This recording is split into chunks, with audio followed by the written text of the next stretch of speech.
As the leader of the Booner Pack, I lead from the front. All right, boys. Lock in. It's our core foundation, man. Grit. I'm fired up.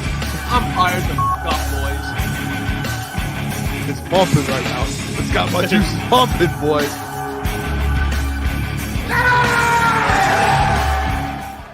Welcome, everybody, to Crunch Time with Jeff, Booner, Lukas, and Gentry. It is August 30th. It's Friday.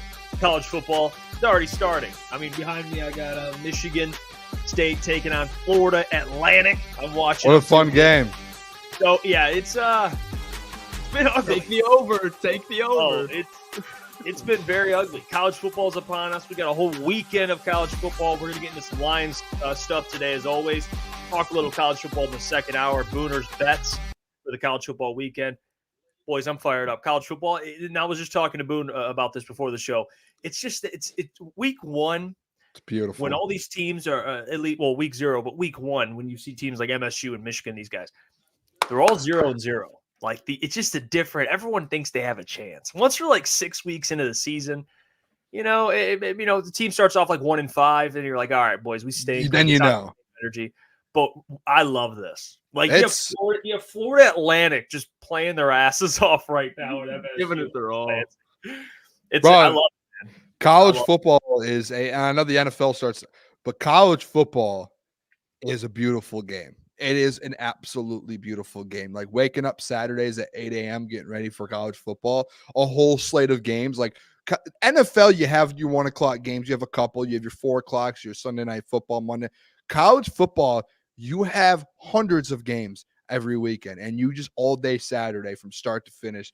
It is the best thing in the world. Like the vibes, the fact that we're at Friday night, there's 6 or 7 games going. I have 5 or 6 bets already in, just sitting here sweating them out. I was up until 1 a.m. watching North Carolina, Minnesota last night, just like sweating out of it. I love football. Like if you don't love watching, like the fact college football is back is the best thing in the world. Like it makes me hate the offseason that more that we don't get college football. It's so good. And to your point, Jeff, like you could do everything in the world to think you know what's going on, and you just don't know. Like outside of maybe Georgia, Ohio State, and the big dogs, you have no clue what's going to happen around college football. You're just sitting there like teams that I thought like we were talking about the AC. Like I think Clemson's going to win they could lose 3 games this year and it's just over. Like any team can lose. It's the best in the world, man.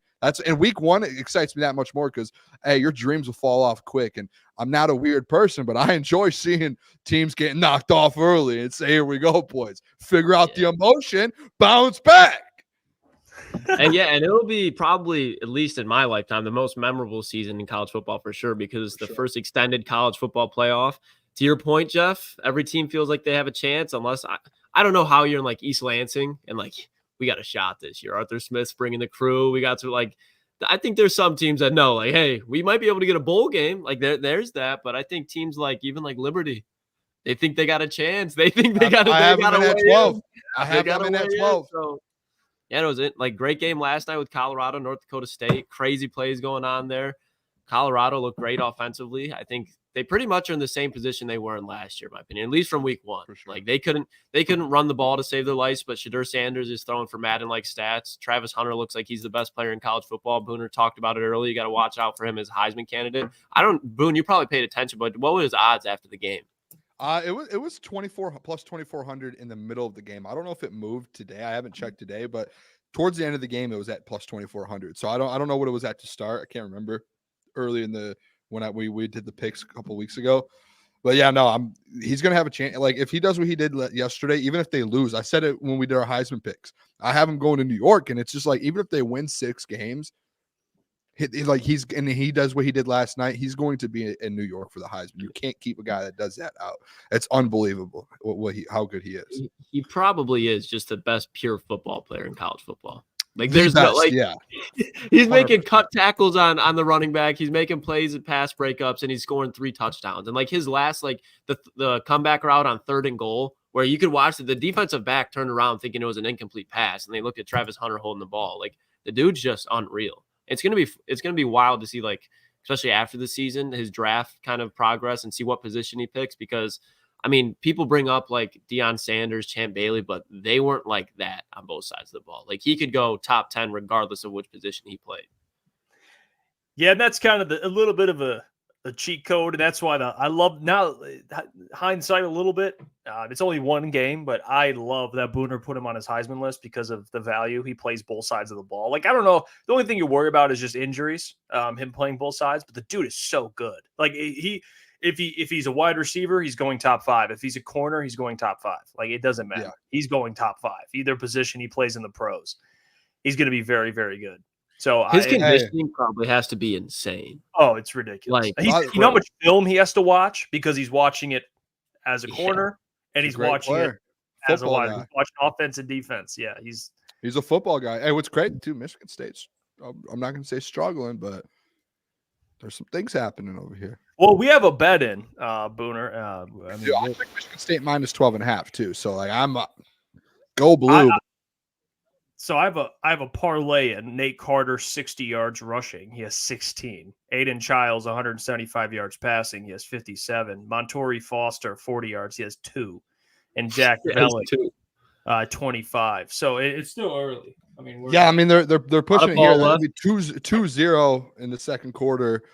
An interception, a fumble. Like they're just not figuring out. They can't get things going here. It's a weird. I think Michigan State this year, like I think they're gonna have a chance at a bowl game. Oh, they just scored a touchdown. I think they're gonna end up though like making a bowl game.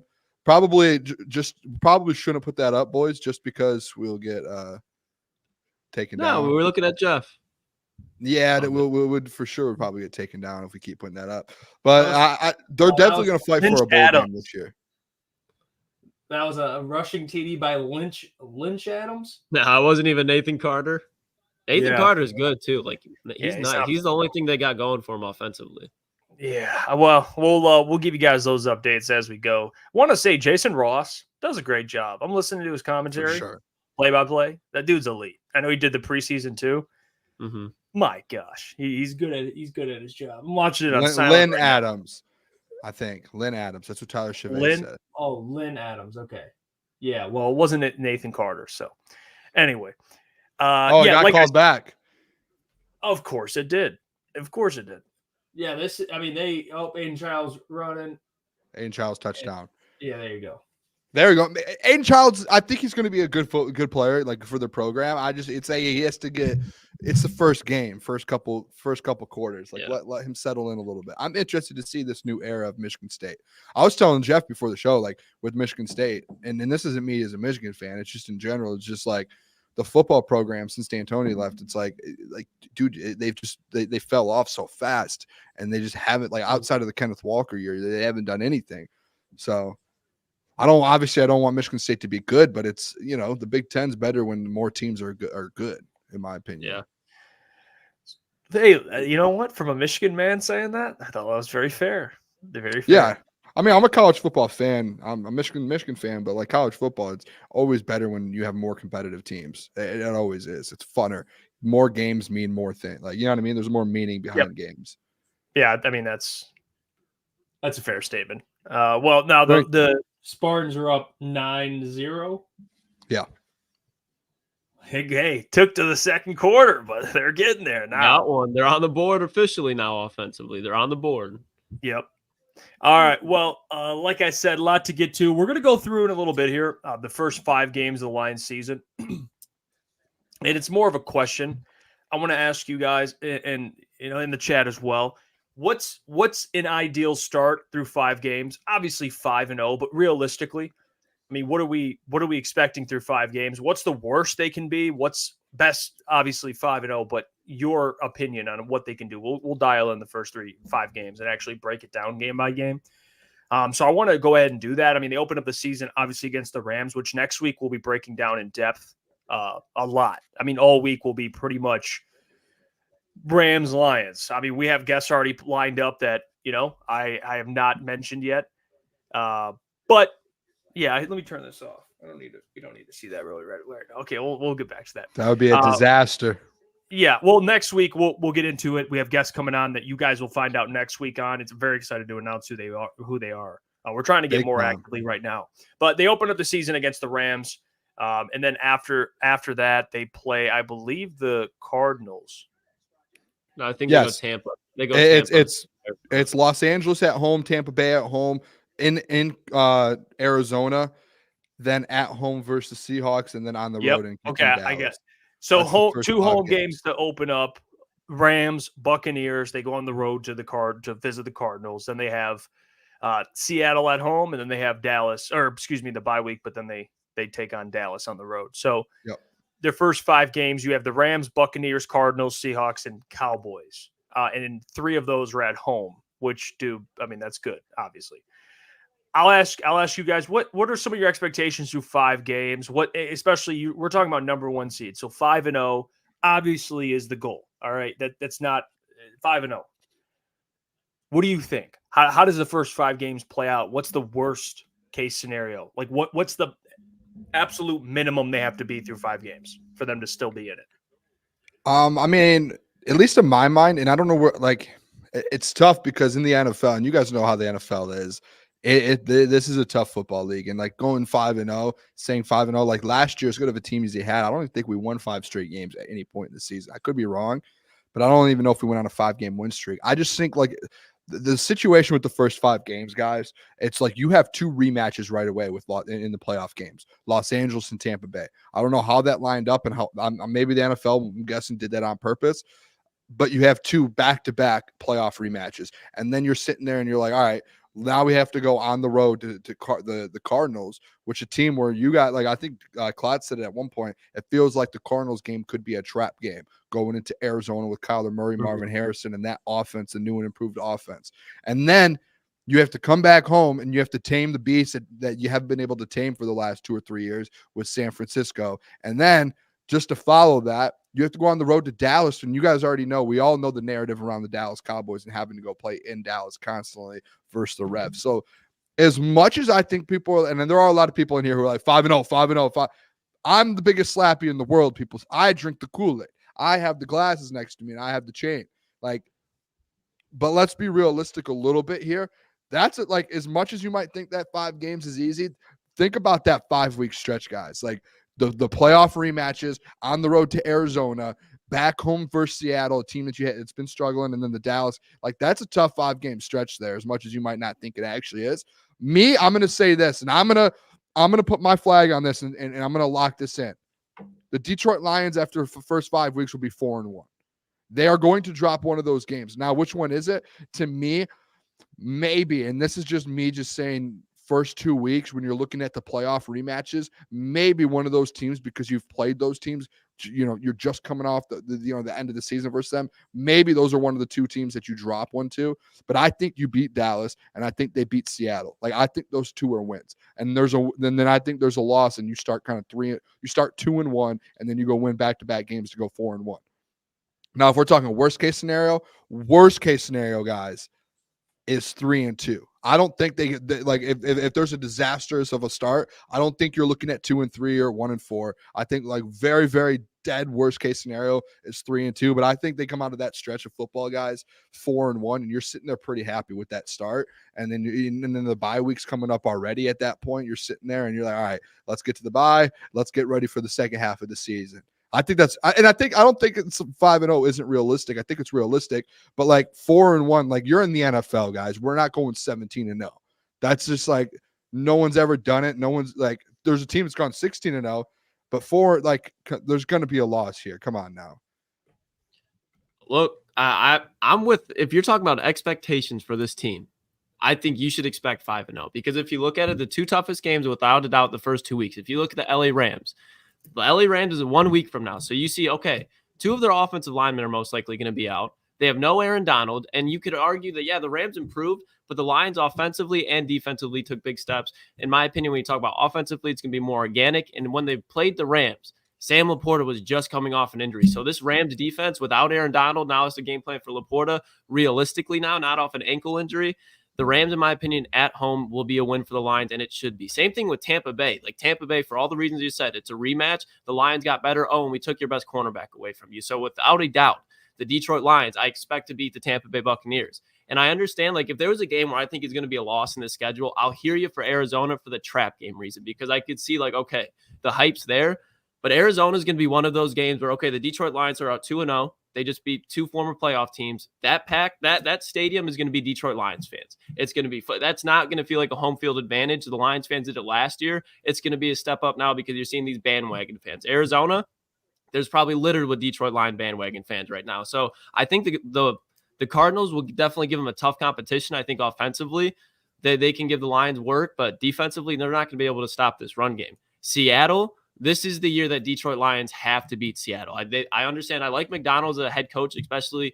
Seattle's just better when this defensive-minded team. I like the weapons that they have. But again, there's no reason the Detroit Lions should lose to the Seattle Seahawks at home on a primetime game. I know Seattle always gives the Lions troubles, but this is the year where it's talking about, okay, you're a Super Bowl contender. You should realistically be starting 5-0 because Dallas, don't get me started on the Dallas fucking Cowboys. They lost everything defensively, and this was a team that kind of held this Detroit Lions offense together. Jamison Williams is a guy that I think in Dallas, that's when it's going to be his big breakout game where the NFL is going to be like, all right, Jamison Williams is legit. I think between him, Sam Laporta, and David Montgomery, there's no way to stop that because Jahmyr Gibbs, I think, is a guy that they're going to game plan to stop. But to your point, you can't forget about David Montgomery. Amon-Ra St. Brown's going to do his thing. I just don't think offensively Dallas is going to have any chance to keep up with the Lions this year. So I honestly, if you're talking about expectations, it should be 5-0. I think that's extremely realistic. If you look at a lot of other Super Bowl contenders, I think a lot of people will be like, they can start out 5-0, and the Detroit Lions are now in that conversation. Like I said, I could see 4-1 with the trap game, but these first 5 games, fellas, they are winnable games, and all of them should be wins, in my opinion. So expectations versus what you think.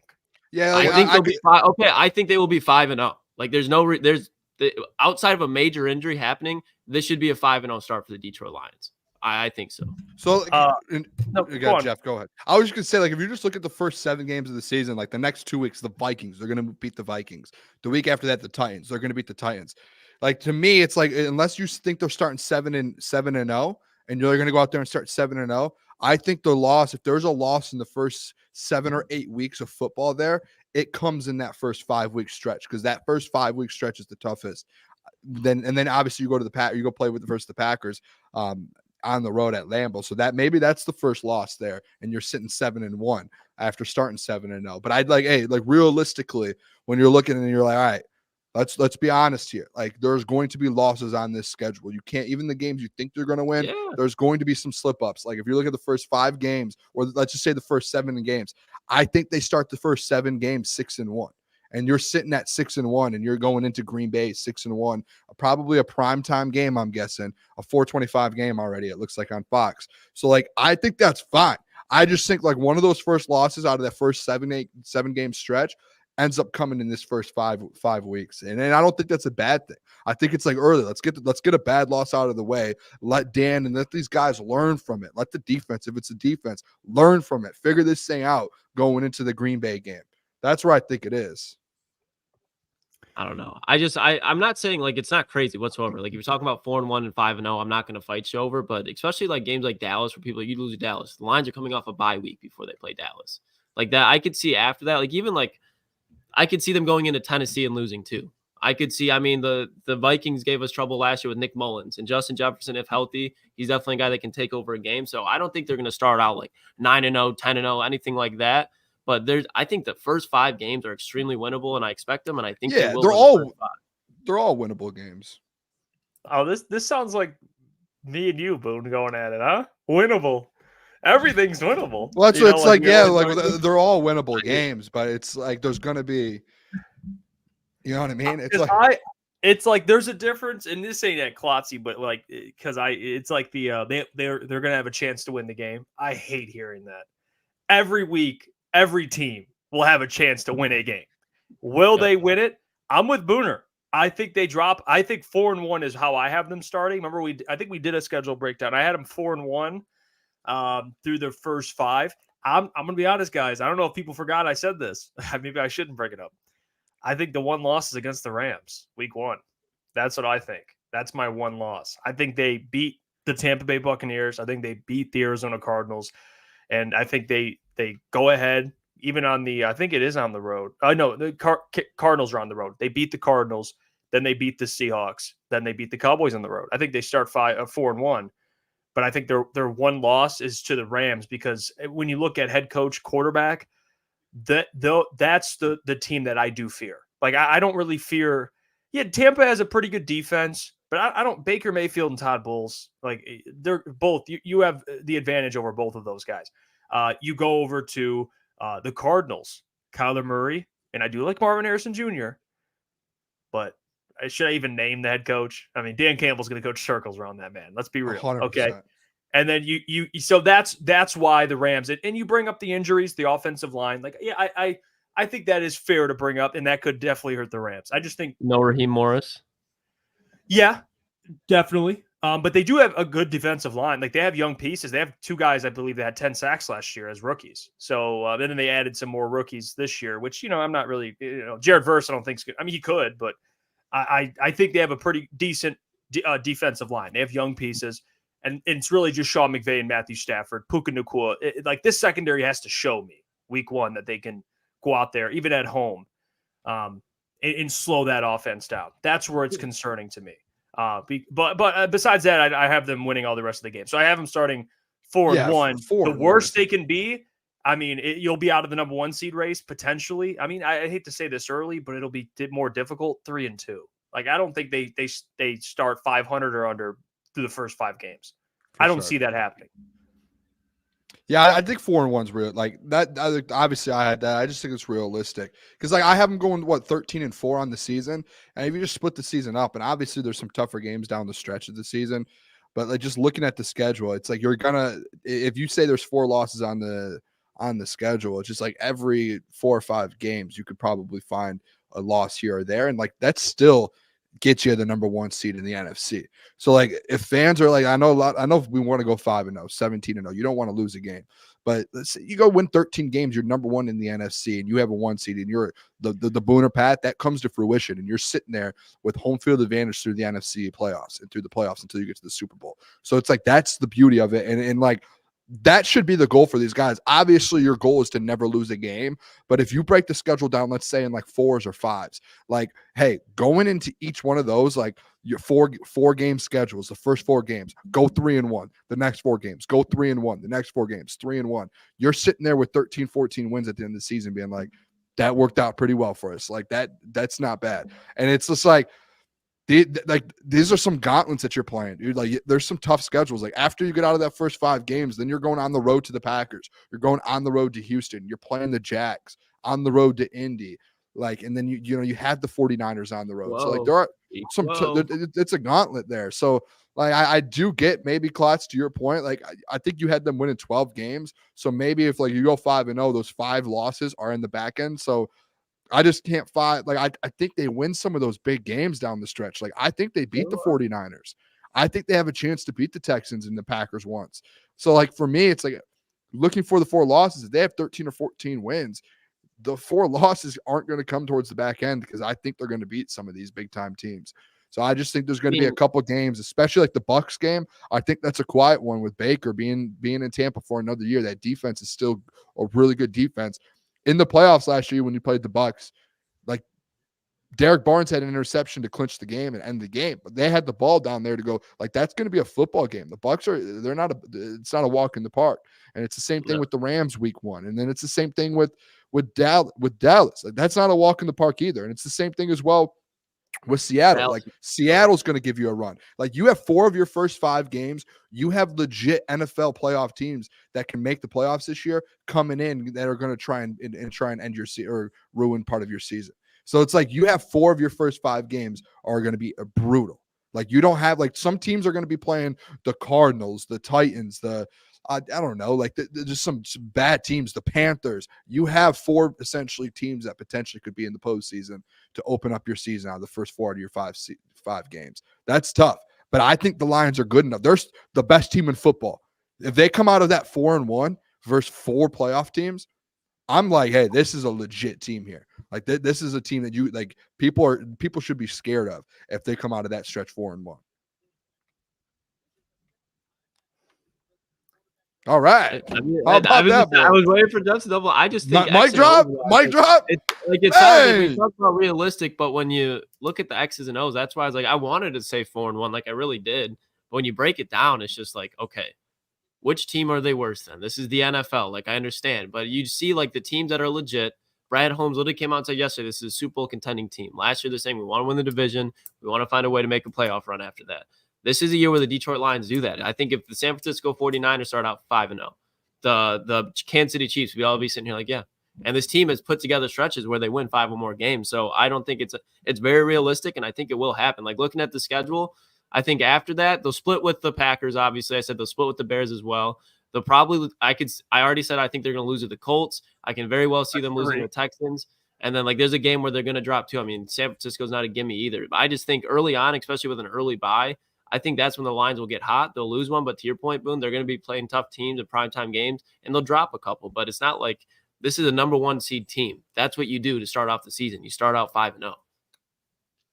Yeah, I mean, the Eagles, I mean, they were 10-1 last year. So, and then they collapsed. But even the year prior, they were, I mean, the record was, I mean, it is what it was. I mean, it was impressive again. So the Lions last year, they started, they were 5-1, and they kept moving and kept winning, and then they dropped a couple.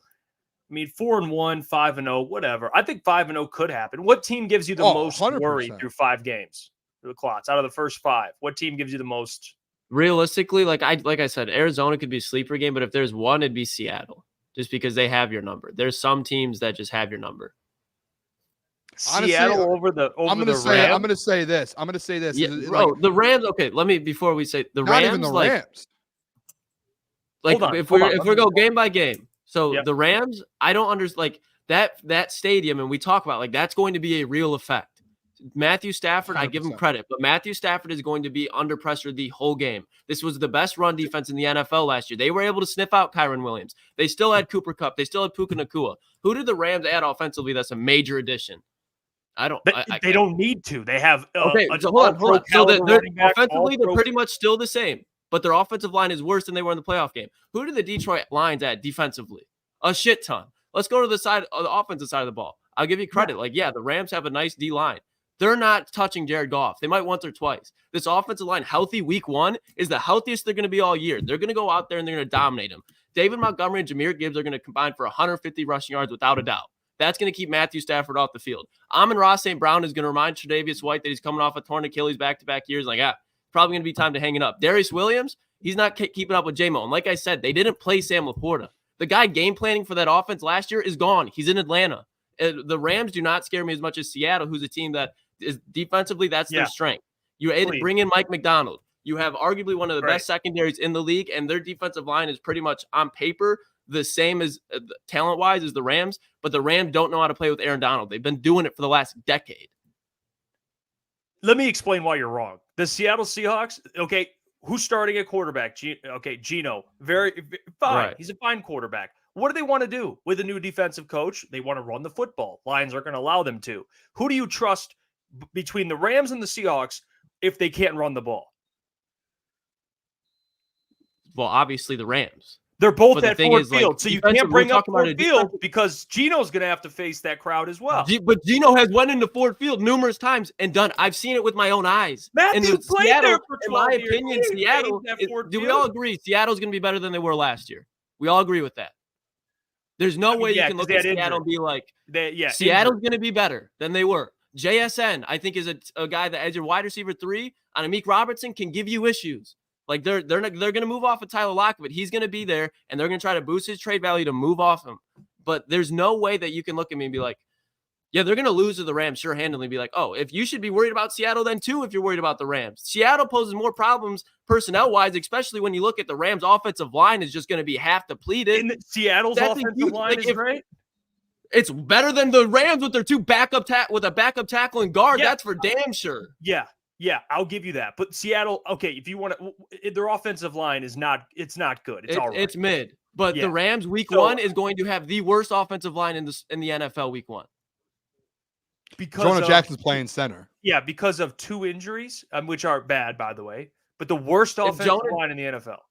Week 1, absolutely. If you're looking at you know how you combat that. right? And you have, I don't know, two guys that you can get the ball out quickly to that are absolute. I'm more fearful of Puka and Cooper Kupp than I am of DK Metcalf, Tyler Lockett, whoever else, with Matthew throwing them the football. There's no, that's where I'm at. I don't hear Gino debating that. I agree with that. This is my point. Aaron Glenn did that last year. He did enough to eliminate that. The Rams are healthier than they were in the playoff game, and Aaron Glenn has more talent.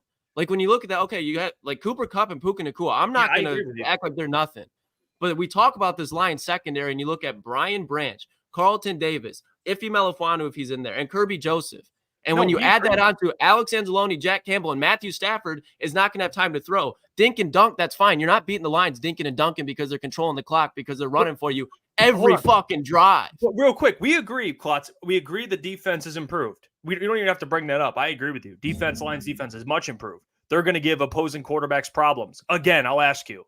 Gino, Matthew, DK, Puka, Tyler, Cooper Kupp, Sean McVay,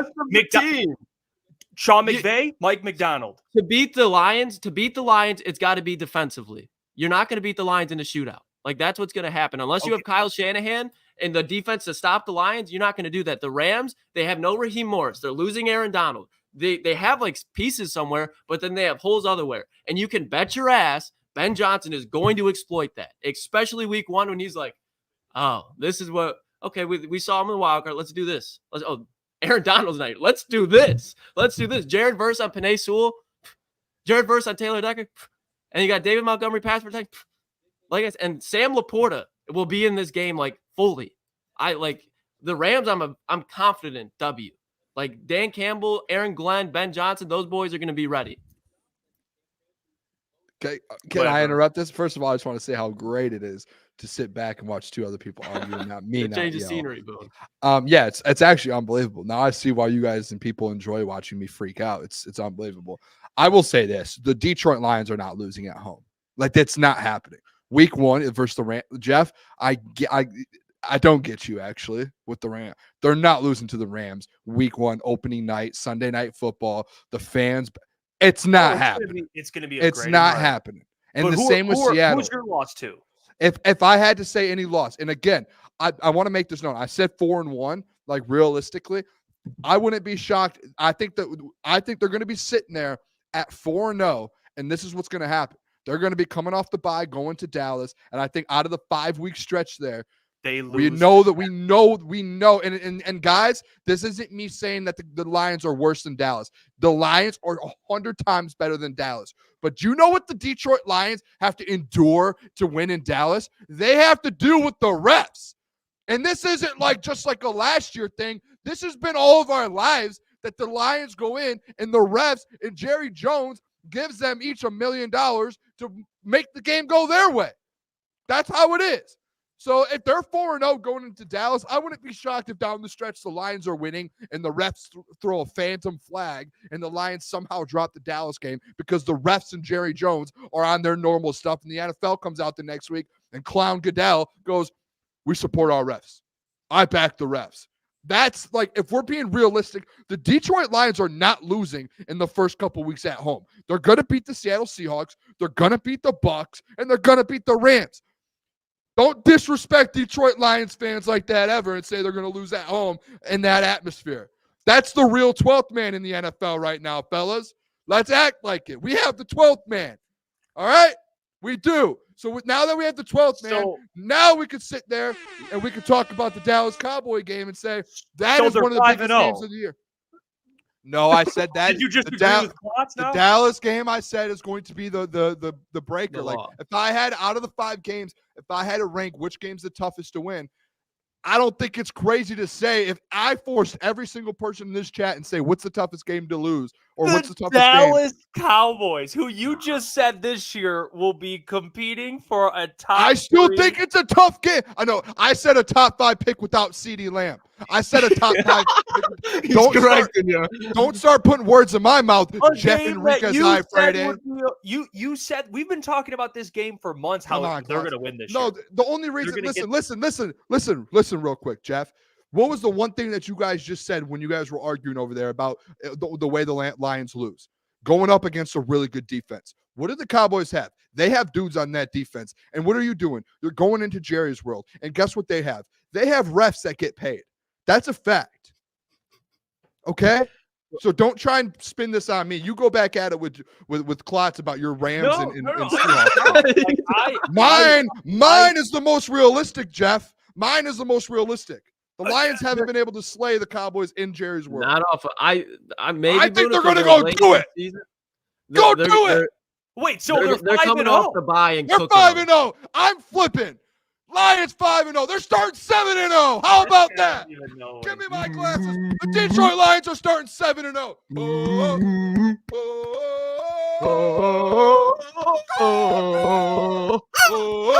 Booner path. I don't care what you say, Jeff.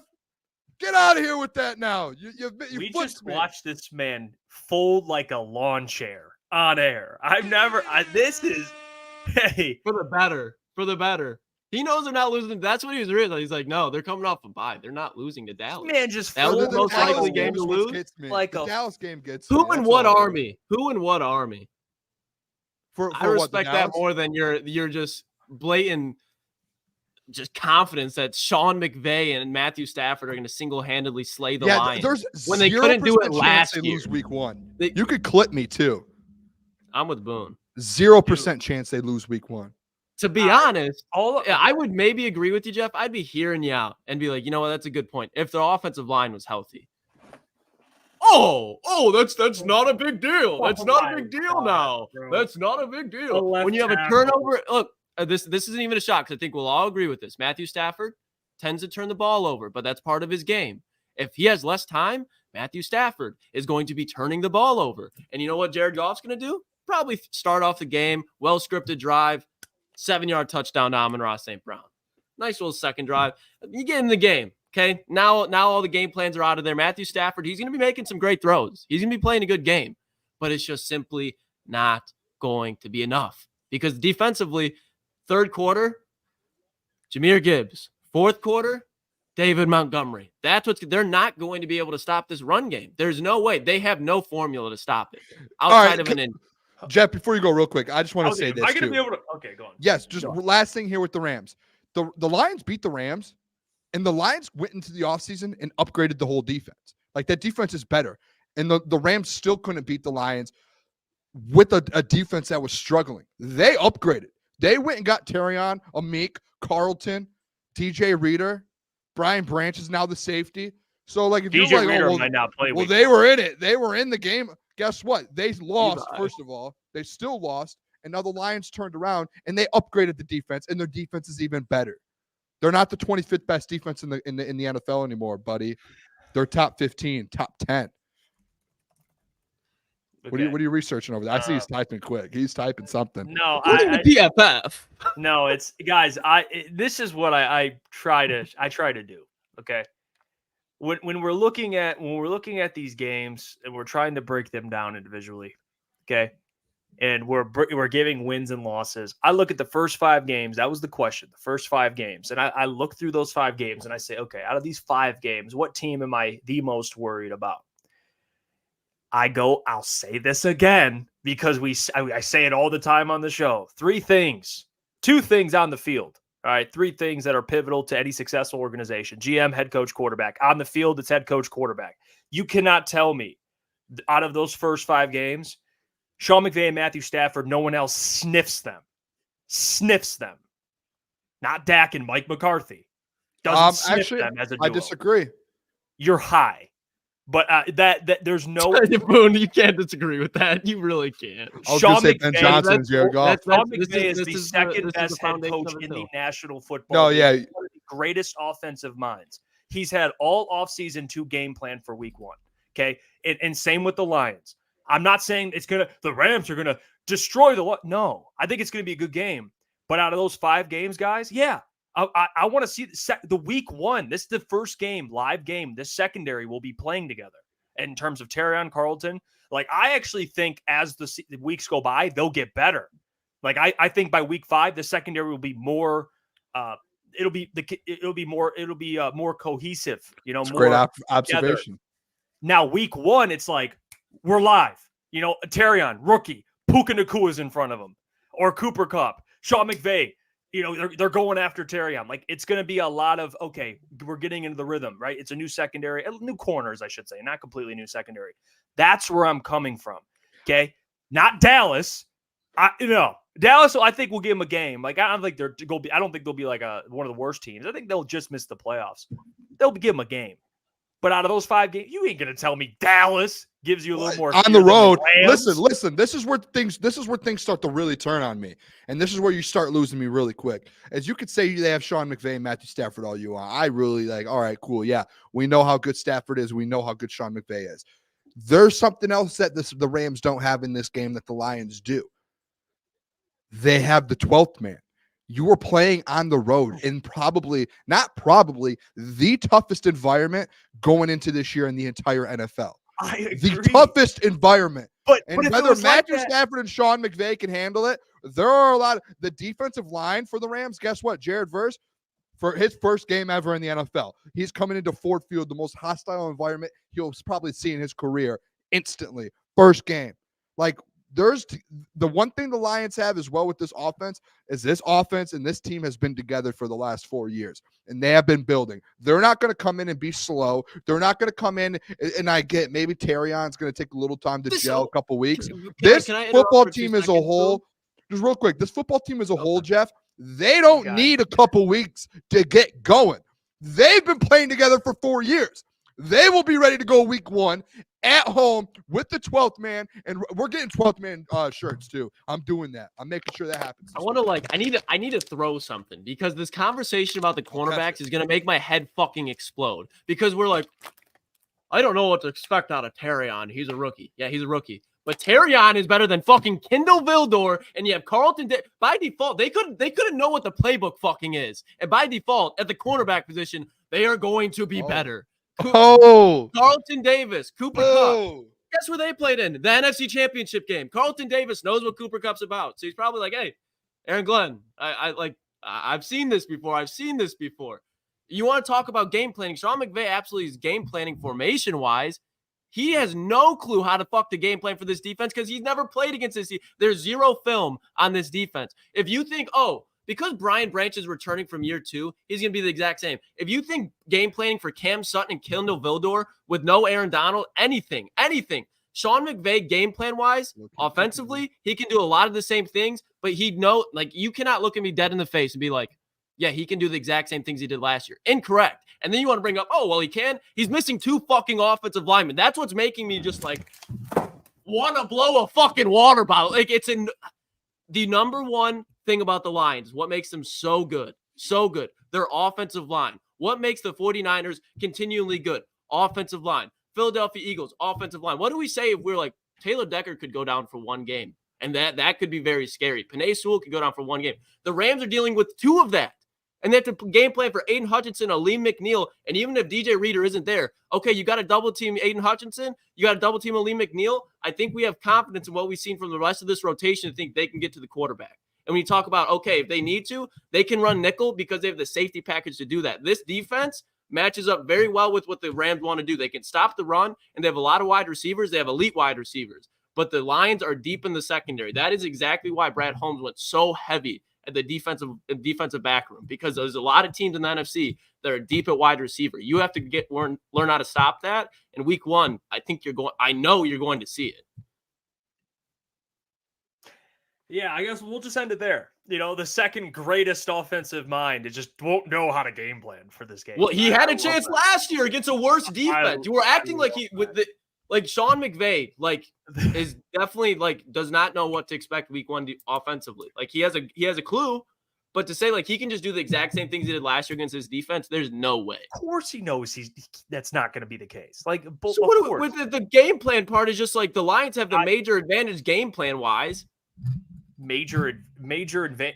Both guys, listen, they both, even Ben Johnson, there's going to be different things. There's going to be things they do differently or play calls that are slightly different, like motions that Sean or the defensive coordinator for the Rams thinks it's something, but it's something else. Same, Aaron Glenn is going to have, it's the same thing. They're both going to make adjustments.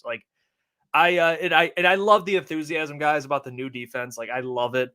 But besides some new corners, like it's pretty similar personnel. Like it's not like, let's not act like they just got a whole new 11 out there. Like, Sean McVay just played against these guys. When you talk about the amount of new faces that'll be out there, even on rotation wise, there's going to be 6 or 7 new faces that weren't there last year. And that's fair. Right. And again, would I be absolutely blown away if they beat the Rams? No.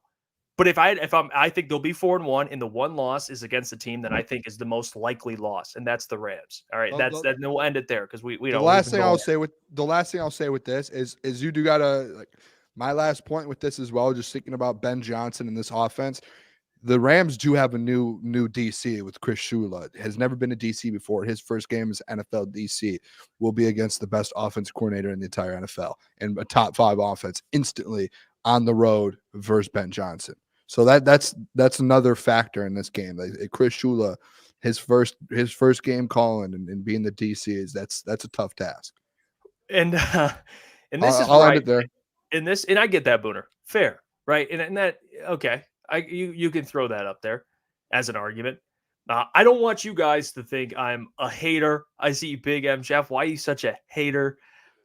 This is where it is. It's like, guys, we have to have these real conversations. If you think I'm a hater now, wait till week 10 because you're gonna fucking hate me then. Because I'm gonna bring my opinion to the table. I don't care if it makes you upset. I'm sorry if it does, Big M.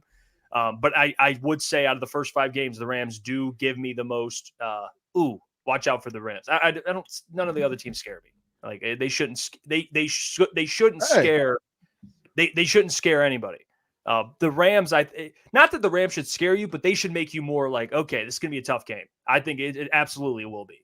But we'll leave it there. We disagree on it. I think it's fine that you disagree there, dude. Like, hey, we have our opinions. That's fair. You have that opinion. I respect it. That's fair. We'll move on. I want to ask you, speaking of the season, I'll bring this up. Give me 3 players or more if you have them, but a couple of players that have the most to prove. And you can rank them too, 1 through 3. What are your top 3 guys that have the most to prove for the Detroit Lions? Booner, you can go first because you already have them ranked and ready. So you go first. Top 3 guys that have the most to prove on the Lions, offense and defense. So I put a couple guys on the list and I took a couple guys off and I mixed and matched a little. And I came up with 3 guys. And then I think you can make an argument for a lot of guys on this team. The number 1 guy, and I think out of all 3 of our lists, I think he should be number 1 on everyone's list. And I think fans and people listening will say the same thing. The number 1 player that has the most to prove this season is the 12th overall pick wide receiver out of Alabama, Jameson Williams. Ooh. He has the most to prove this year. It has been an offseason talking about him. We have spent so many segments. We've talked about him a ton, social media on him. He has made insane improvements over the last year or 2 of being in Detroit and being able to. They're saying that this guy, he loves football. He's putting the work in. He's finally back to his old self that he was when he left Alabama. And I think he has to go out there and now prove it to the people. And I don't think that's not a bad thing at all. Like me saying that is good. I think he goes out there, and we had the conversation yesterday. I think there's a chance that you're looking at if Jameson Williams goes out there and produces, he could be one of the best in the league, like a Pro Bowl caliber type player. And obviously with all the weapons, he might not make a Pro Bowl, but I think the talent he has and what he can do and on the field, that is Pro Bowl talent there. And I think he was going to go out there and prove it this year. Number 2, this is another first-round draft pick.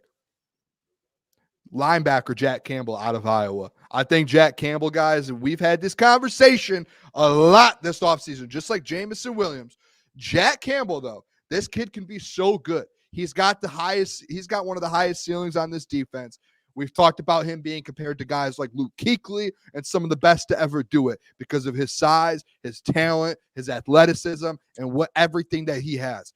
Jack Campbell has an opportunity this year to go out on the field, and Klotz, whether we disagree on who ends up being the better linebacker at the end of the year, Jack Campbell still has the ceiling to go out on the field this year and take over the being the best linebacker on this team. He also has the talent to go out there and be a Pro Bowl caliber linebacker this season.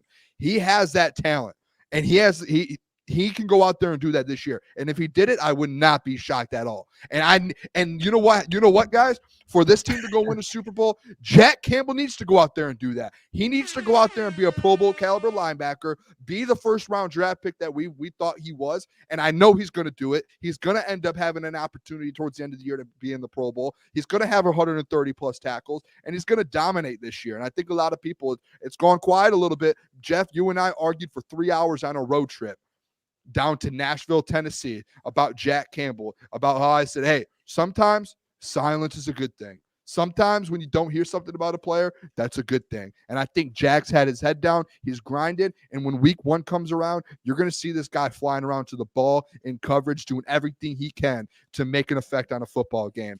Then the third one's where I had a lot of different in and outs here. I had 2 guys. I'm going to say the guy that I took out. I'm just going to tell you guys the guy who I took out, and then I'll tell you my guy. The guy I took out was James Houston. You guys will know later in the show why I took him out. My third guy, defensive lineman, the one and only, Levi Onwuzurike. I think Levi Onwuzurike, guys, Levi O, after his first 2 years of injury, back injuries, going through absolute battles, being a second-round pick, the fan base, people going at this guy because he hasn't been able to perform because of injuries. Now that he's back in the offseason, he didn't have to play in preseason games, and all the reports are is that Levi Onwuzurike is back, and he is going. Well, guess what, boys? For this all to be true and for all this to happen, the man has to go out there and prove it to the people. He has to show the people on the football field come week 1 versus the Rams that he can do it. This man has a lot to prove for this fan base, I think. And I think he steps up to the table and he does it. But, man, if we're talking about who has the most to prove on this football team, it's hard to leave a guy like Levi O, who struggled his first 2 years with injury, and now he's all of a sudden back. Everyone's talking about how, you have Kevin Zeitler saying that you have another $20 million defensive tackle on this football team with Levi O. All right, it's time to go out there and prove it, Levi.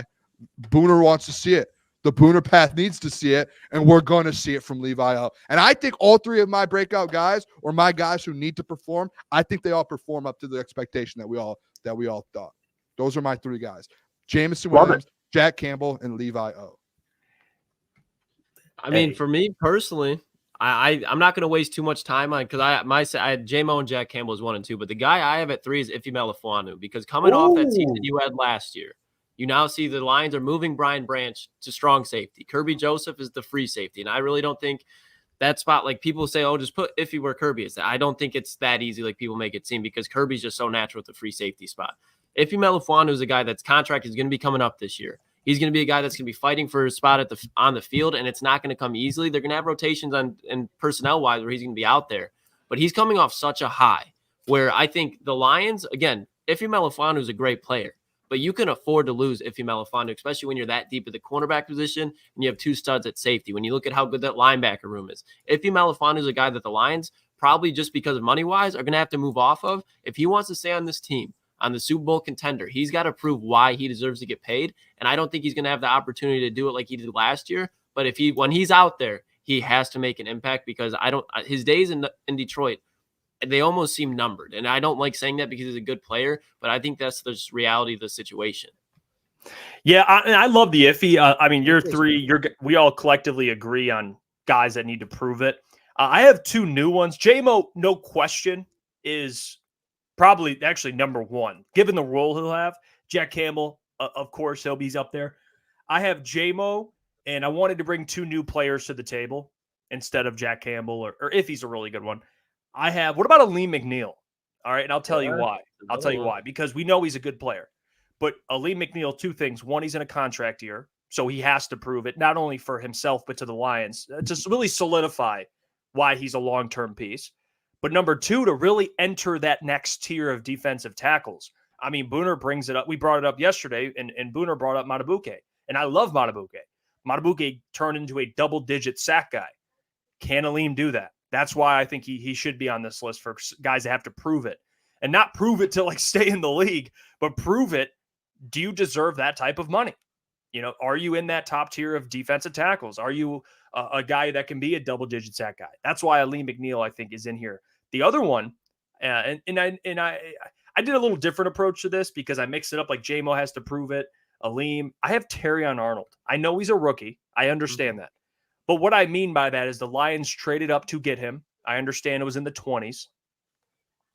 But he has to prove why he's going to be their future CB1. Not year one in terms of every single game, go out there and dominate, but he's got to show flashes. You have to see more good than bad, or at least it has to even out. You don't want to get in a situation where you're halfway or 3/4 of the season in and he's still struggling. Now you're sitting there going, uh-oh. We took this guy, we traded up to get him. Many had him as the best corner. So Terrion Arnold, I think, has a lot to prove. Really, not just to everyone else, but to himself. The confidence he plays with. I deserve to play in this league. I'm going to be one of the best corners in this league one day. I think he has to go out there as a rookie and just prove it. And be, I can be CB2, and eventually I can be CB1. Especially week one. I just brought up the Puka Nacua and Cooper Kupp thing. What a way to start that narrative! Like week one, you're going up against either Puka or Cooper Kupp, either one. Puka triple crown, and Puka set the rookie receiving record, I believe. So there you go.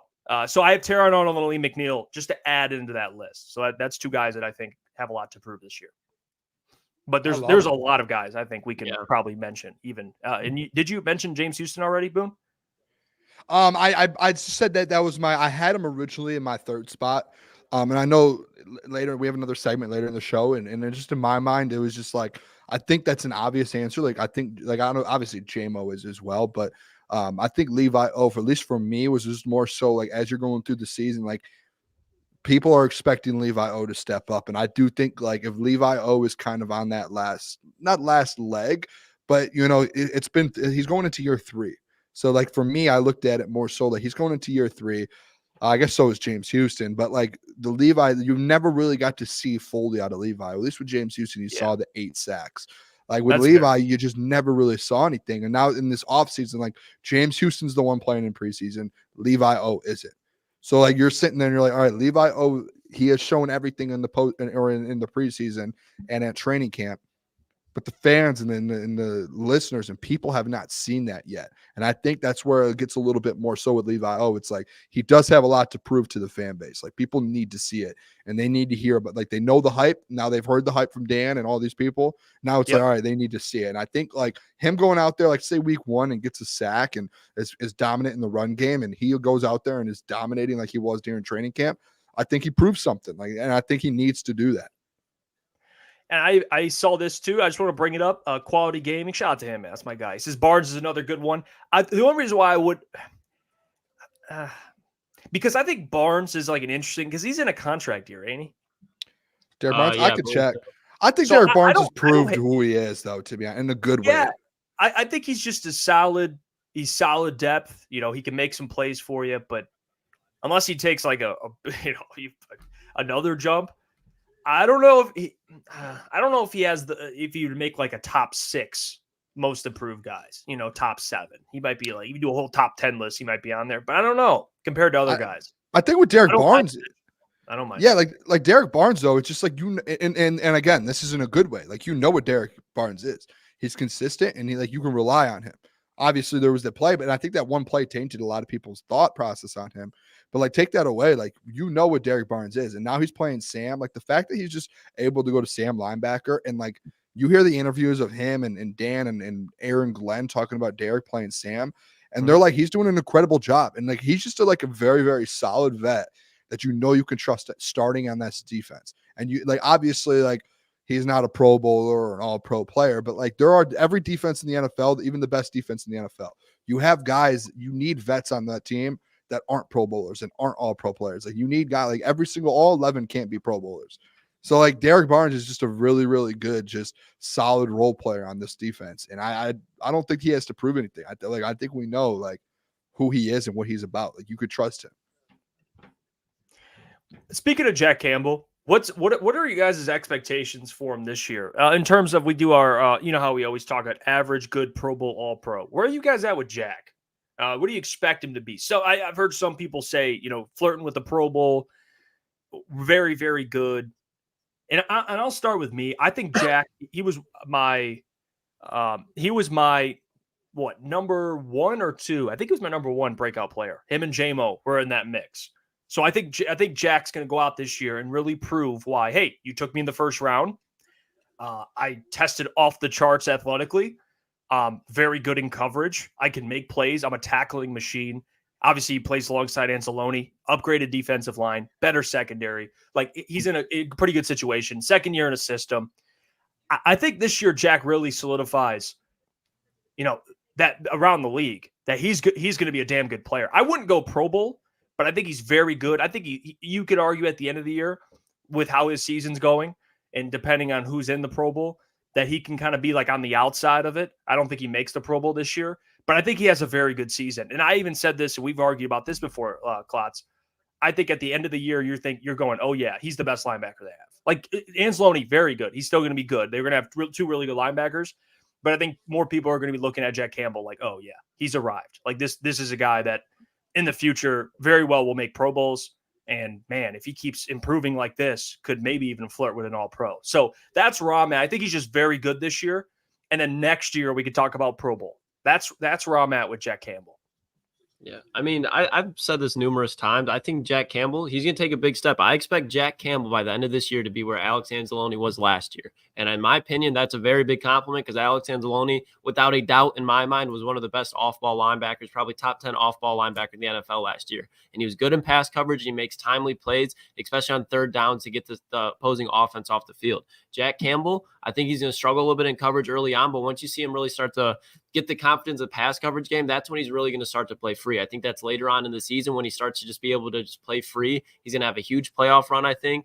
I just think, I've said it before, that's not a bad thing. Like, I still think Alex Anzalone, it's not going to be a drastic step up.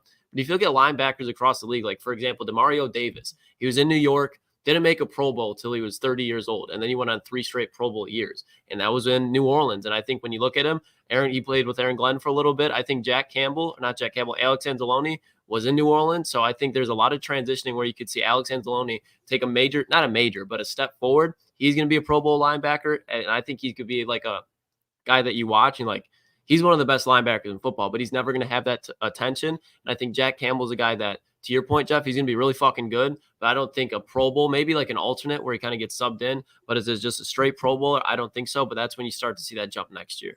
But he's going to be a damn good player this year for the team. I think the way he makes it, if there is a scenario, I agree with you. It'll be alternate. He would, yeah, that's what I think. What do you think, Boone? Oh, that's the all-pro look. I think it's time. He's giving that all-pro look. I think it's time. I think this is and it's been quiet. I said it earlier in the show. It's been quiet all offseason for Jack Campbell. What's the saying, guys?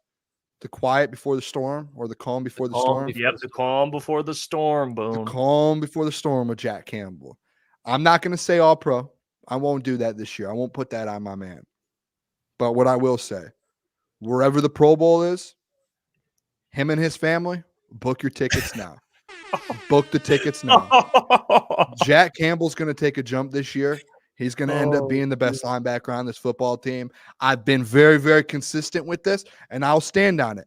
Anzo was this close last year. This close. He was in Pro Bowl conversations. People around the league were saying, hey, Alex Anzalone, is he going to make his first Pro Bowl? People were having – those were real conversations that were being had halfway through last year. And then he gets hurt, misses a few games. Things change. Jack Campbell, guess who's going to be in those conversations this year? Jack Campbell's going to make plays, guys. He's going to have 130, 140 tackles. Not just that. That man's going to go out there and make game-changing plays. He will be a game breaker. You're going to be like, oh, my gosh, this guy Jack Campbell, what is going on? You are going to have a defense here this year, guys, with a guy of Aiden Hutchinson by the name of Aiden Hutchinson that wins Defensive Player of the Year. You're going to have Jack Campbell, who will be playing in the Pro Bowl. You will have Brian Branch out of the secondary, who will be an all-pro safety. You will have an absolutely stacked defense here in Detroit. I believe it. I think AG finally has pieces around him and has pieces within this defense to say, hey, this is what we're going to do, fellas. We're fine. We finally have the chess pieces to go play some football on this defense. And I think he has the talent now to do it. And it's not just those three guys. It's from top to bottom. And I think they're going to end up dominating. I know the other edge room, but guys, I think Jack Campbell, having Hutch there, having Brian Branch behind him, I think this defense is starting to shape itself. And you're going to start seeing this season, you're going to see the young guys start to take form and take over this defense. And I think Anzo is great. Anzo's going to probably sign another deal here and stay here and try and keep winning Super Bowls with the Lions. But you're going to start seeing this defense get into its form with the 3 young fellas, or actually, let's say 4 young fellas. I'm going to add the 4th one in after this year.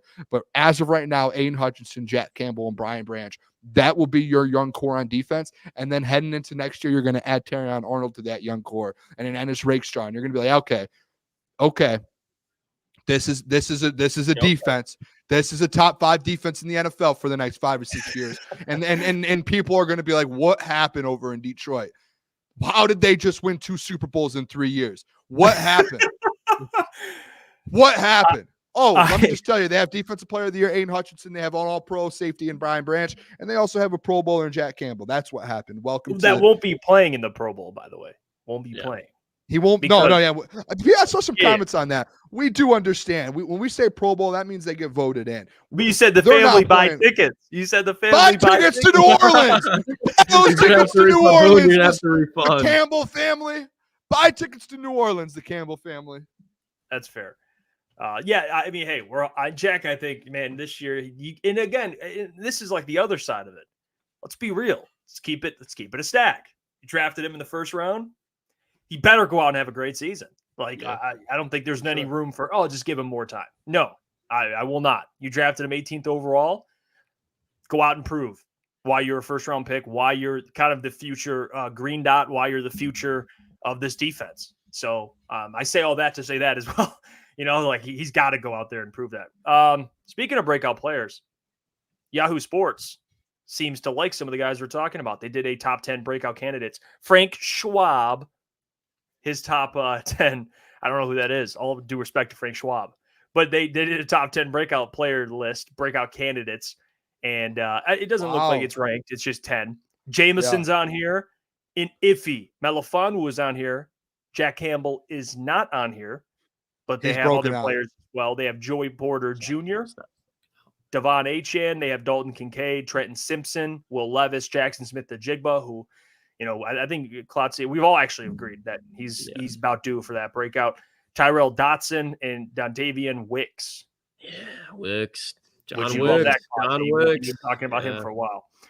What do you guys make of this list? Anything you love? Anything you don't like necessarily? Anyone that should be added? Maybe a different Lions player, maybe an additional Lions player? I mean, for the reason, and this is going to sound disrespectful, I don't think Ifeatu Melifonwu should be on this list. Like, I don't. I just don't think he's in a position, like, if you think if he's going to break out, it would have been last year. I don't think he's able to ever produce what he did last year. I don't think any NFL player is going to have a likely chance of replicating that 7 games. Like, that was insane. And for him to perform better than that with Kirby Joseph and Brian Branch ahead of him in the safety room, I think if he's going to be a good player for this team and going to make elite type of plays, but I don't think he's going to be on the field enough to be able to take another breakout. And Jameson Williams, that's when I completely agree with. And I think national media is really starting to pay attention because they see that Jameson Williams is like you can see in camp, this guy is somebody that, especially nationally, probably was looked at as like a fuck off, like didn't care about the game, was just like, oh, I'm athletic, that's what got me here. Jameson Williams is not that. That's exactly why the Lions trade up 20 picks.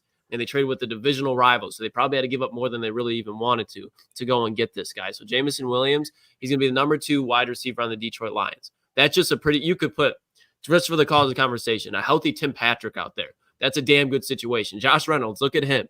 Now you're looking at a guy like Jameson Williams. I think the only thing stopping him from breaking out this year, like an emphasis on it, is injury. Like, he's due for a breakout. I think everything just aligns for him perfectly. It's going to be in big games too. Going to be the number 2 wide receiver, probably the number 3 guy that you're going to look at in the offense, potentially 4 if you look at Jahmyr Gibbs. So yeah, I don't know where you're at with it, Boone. It's been interesting. It's not that I've lost like a ton of confidence. Just training camp's been a little weird with him. I don't, and the injury. For sure. I'm curious. I don't think he falls off a cliff, but I don't think he takes a significant step forward. I think you dial it back a little bit from last year, because on that pace, we always say it, like he was on pace to be like the best safety in football. I think he's like knock it down a little bit, but he'll still be very solid for you. I don't know about breakout. Like, if you're going to do breakout, could I argue that Brian Branch could be on here for all pro if you're jumping up to all pro? I mean, Yes. but so I don't know. I don't know about Iffy, but Jameson I absolutely love. I think Jack Campbell would be a great one, honestly, given that last year wasn't, a big season for him. It was good. It's fine. But this year will be even better. So I agree with that. Iffy. I don't know about Iffy being on this list. The Iffy thing to me is interesting because it does feel like that 7 or 8 game stretch down the end of the season last year was his breakout time. So people started he was doing that in the playoffs on national television and down the stretch. So everyone got to see what Ifeatu Melifonwu was.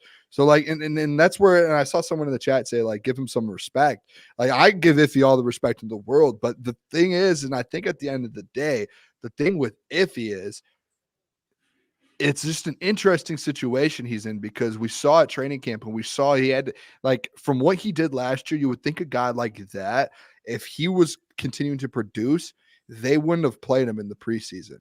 He wouldn't have to. And now that they moved Brian Branch and essentially Brian Branch won that position over, Kirby's not losing his spot. So now you're just sitting in there in a weird spot. And that's why I said a couple of days ago, the Iffy situation is really interesting to me because we know he can play football. We know what Ifeatu Melifonwu can do. Even if he gives you 70% of what he did in the final 8 games last year, that's a really good football player. That's big time.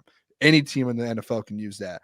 But you have Kirby Joseph and Brian Branch in those spots now. And you have Amik Robertson that's playing the nickel. And they said they're going to try Iffy at the nickel. So he's in a weird spot. And I don't like it. I mean, I like it, but I don't because I like it because it gives Brian Branch and keeps Brian Branch on the field for the whole game. And that's what you want. It's just right. it puts Aaron Glennon and Dan Campbell and Iffy in a situation. It's how do we use this guy? We know how elite he can be. And we know his ceiling and what it looks like. And him playing at his best. So I think they're going to find a way to use him this year. Obviously, it's going to be limited because you already have 2 safeties back there. So that's why it's probably hard for him to have a all-pro breakout year. And that's where I think it's tough on him on this list. But say Brian Branch didn't move and if he was starting at safety, if he should be on this list.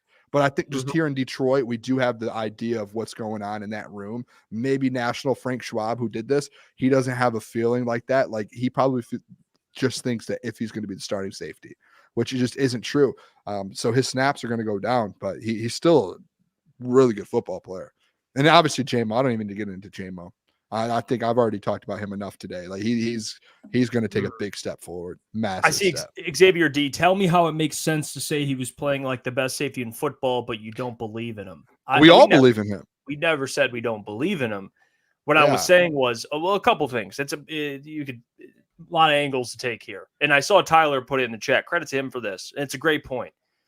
You have Brian Branch and Kirby Joseph. So you already have 2 very good safeties. It's a crowded safety room. All 3 of these guys on the Lions could start for not most defenses, at least defenses that need safety help. They could definitely start. So I don't want this to be we don't believe in Iffy. My point is that sample size you got last year from Iffy, if he were to do that for an entire season, it's historically great. So that's why I'm maybe we don't see that. I'm not saying it's lightning in a bottle to where he just significantly regresses, but I think he comes back down a little bit to earth. He's still very good. But I do think that was him kind of breaking out. So I don't know if I'd put him on a breakout list. That's the angle I'm taking. And I don't want it to be we don't believe in him. No. Was it a little worrying with the offseason stuff? Yeah, a little bit. I'm not going to take too much account into it. But yeah, I fully believe in Iffy. He's a good player. This is the thing too. A lot of people are commenting this really it's Xavier D just commenting you guys don't know what's going on in that room. No, no one knows what's going. If you've paid attention and you watch the preseason at all, Brian Branch and Kirby have not played in the preseason. They're your starting safeties. Iffy's the one that's been playing. He played in all 3 games. So that's where it just gets you into a point to where we know what Ifeatu Melifonwu can do. None of us here are saying that Iffy's a bad player. Iffy's a really good player. If Brian Branch doesn't move from nickel to safety, Iffy is your starting safety, and you have full trust in this guy. Full trust. He is a great football player.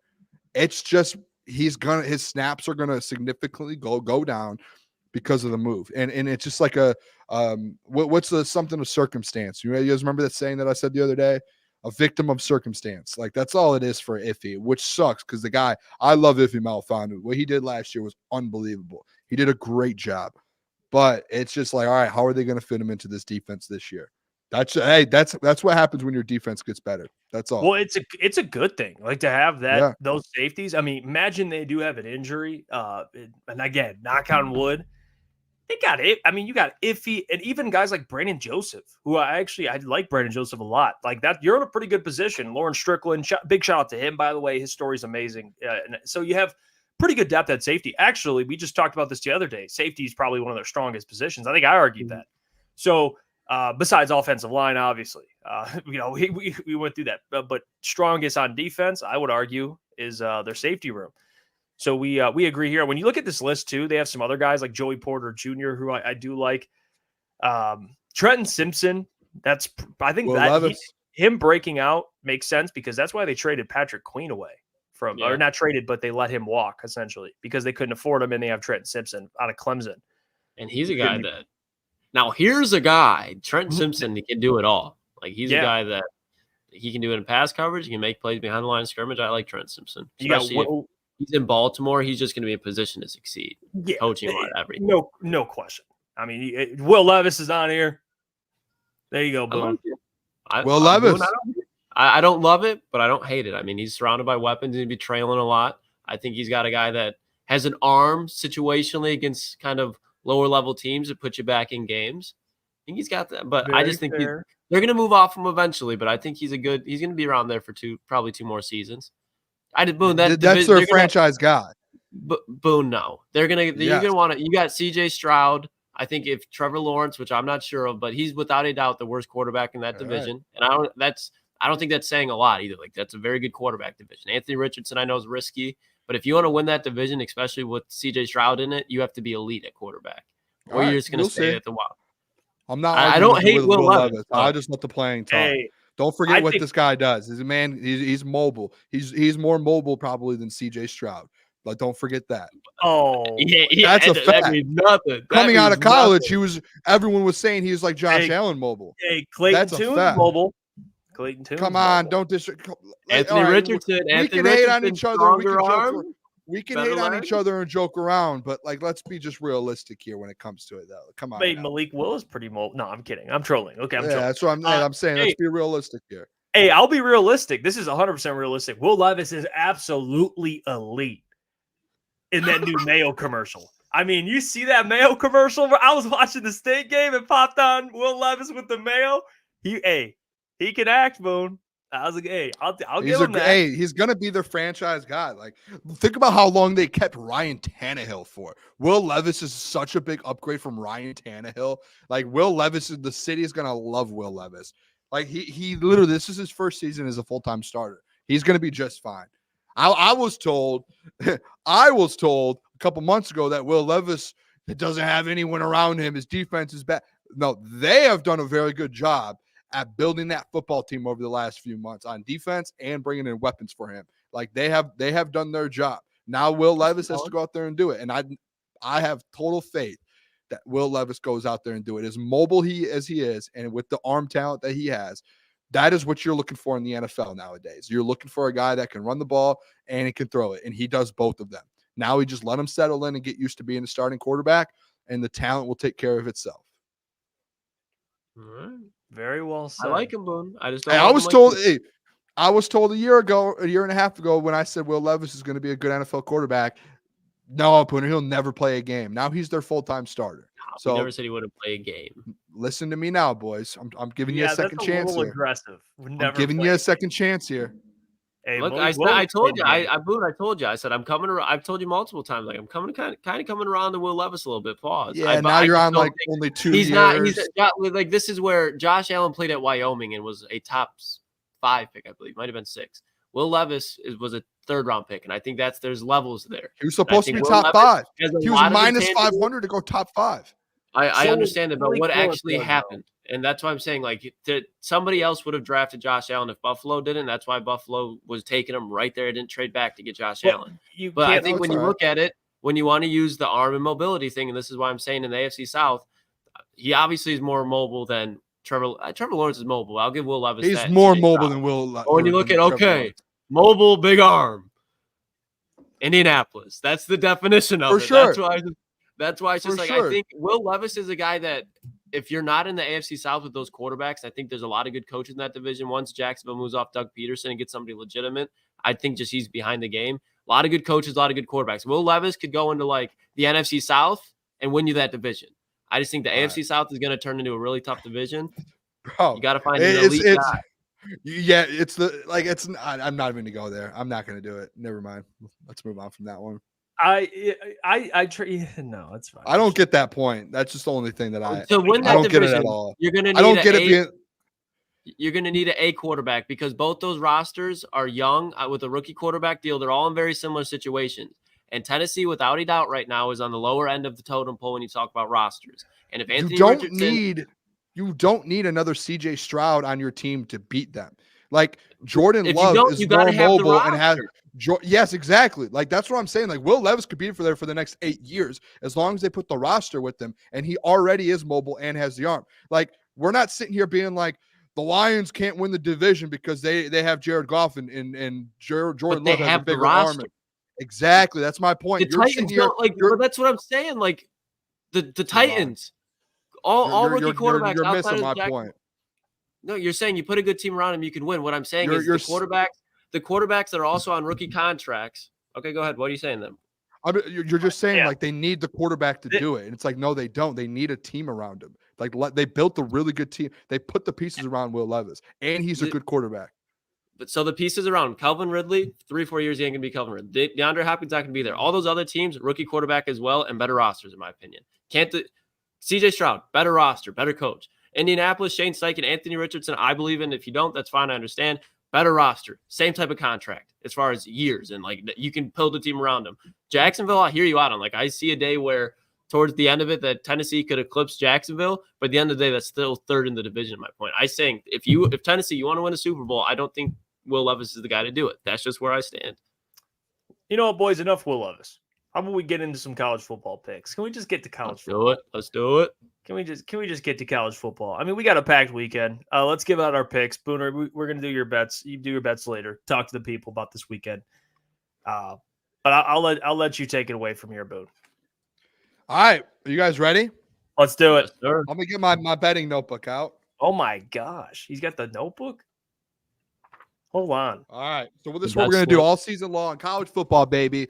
Love all of you guys. I hope you guys stick around for college football because we're going to be doing every single Friday and as well, not just Fridays, but as well on Fridays, we're going to also do, we'll probably do that Sundays, our NFL pick 'em. No, we'll do that Fridays too. Hey, don't worry about that. We'll just do the Booner bets will be on Sundays, but college football pick 'em. What we're going to do is I'm going to take the best 6, 7, 8 games of the weekend, every single weekend. And we are going to pick based off the spread. So it's not money line, it is the spread. And you just pick either side. All right, boys, is that simple? You guys get it? Yep. How about this? Wait. No, I don't like quiet now. I think we're working. Oh, I like this. All right, yeah, just turn down. All right, first game. We're gonna go through all the games right now. You guys pick your sides. I will write down I'll write down what you guys picked. And then we'll go from there. Very first game here, one of the biggest games of the weekend, probably the biggest game of the weekend. 12 o'clock tomorrow. First game on the docket on a Saturday. First Saturday of college football.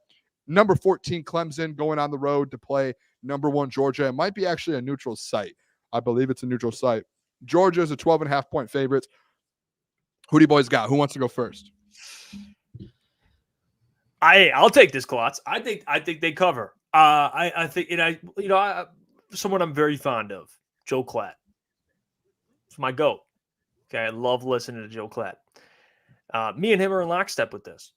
I think Georgia beats Clemson, and I think they cover. Now, I don't think it's going to be a 44 or 41-14 or anything like that. I could see it being more like 27-17 or 30-17, something like that, where they cover. So I'm going to go Georgia covers, but I don't think it's a blowout. So I think they just cover that line by, they'll win by 2 touchdowns and they'll cover that.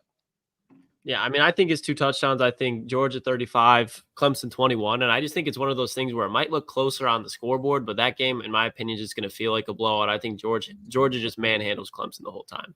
I think for them to keep it close, Cade Klubnik's going to have a fucking game, and you're not doing that against that defense week 1 after they've missed out on the SEC championship game and their best team in the country. Or not that SEC championship game, college football playoff. That's crazy, guys. I'm going to go the opposite. I'm going to go. The public is all over. Everyone thinks Georgia's going to. It does. I think Clemson wins the ACC. I don't think Clemson wins this game. I think this is one of their losses on the schedule, and they still find a way to win the ACC. But I just think like the whole public is on Georgia. And I think like you're going to be looking at this a 12 o'clock game. It's going to be a prime time. Everyone's going to be watching it. I don't think Clemson's just going to roll over and Dabo and Cade Klubnik's going to roll over and let them just run up the score on them. I think they're going to sit there and they're going to probably lose by, let's say, 10 points, 7 to 10 points. Give me Clemson plus 12.5. I'll take Clemson. Can we get some music? Even if it's that one song, just get it super quiet. We can get like, let's get a little vibe going in here. I don't like this. I'm just talking. I don't like this. Second game. Number 8, Penn State at West Virginia. Penn State is a 7.5-point favorite. Who are you guys going here? This is in West Virginia. Who are you guys going to roll with? Can I be honest? Like very brutally honest. I think there's a chance that West Virginia upsets. Like West Virginia's going to cover, and I'm not going to be like, oh, West Virginia wins. You betcha. But there is a real shot where like I wake up, a nice little nap, wake up, West Virginia, Penn State's on. West Virginia's up by 3 at halftime. Like, I could see that. I really could, because Morgantown's going to be popping. It's going to be rocking. And I just think that's a tough environment to play. You do not know what to expect on a week-to-week basis out of Penn State. Like, if Penn State goes in there sleeping, they're going to lose. I don't think they will. I think Penn State wins. But West Virginia, you bet your ass they're going to cover. Real quick, I want to bring in Gentry. All right, we're doing picks, and I'll give my thoughts. Hey, he's spinning up, too. Hey, welcome in, Mr. Look at Mr. Michael Gentry. Hey, who do you have? What games did I miss? Georgia? What games did I miss? Clemson and Georgia. Who do you have? That's 12 and minus 12.5. Georgia 12.5. Of course, 100%. All of you guys are on At Georgia. home? I'll take the win. I think it's a neutral side. Without a doubt. Okay, so we're going Penn State, West Virginia. Tough place to play now. Hey, it's gonna be a tough place to play. What's the line, Boone? Sorry, 7.5. Pay attention over there, Jeff Enriquez Iafrate. Damn, Jeff. Rodriguez. Gets more like Spanish every time. Less Italian, more Spanish. You said 7.5. Yeah, 7.5 on. I'm gonna go Penn State covers. All right, they cover. They win by 10. They win by 10. Close game on the road. Drew Aller. Let's see. And the new look offense now. Will they start airing it out with Drew Aller? A lot of things. A lot of questions I want answered. I think they win by 10. Jeff. I think they win by 10. Give me the Penn State to cover and win. Who do you have? I will take West Virginia with the points at home. I don't have too much confidence. Hey, I know this, boys. But I do think it will kind of be close down the stretch. And to Jeff's point, if they cover, I think they barely do. It'll be it won't be a blowout or anything.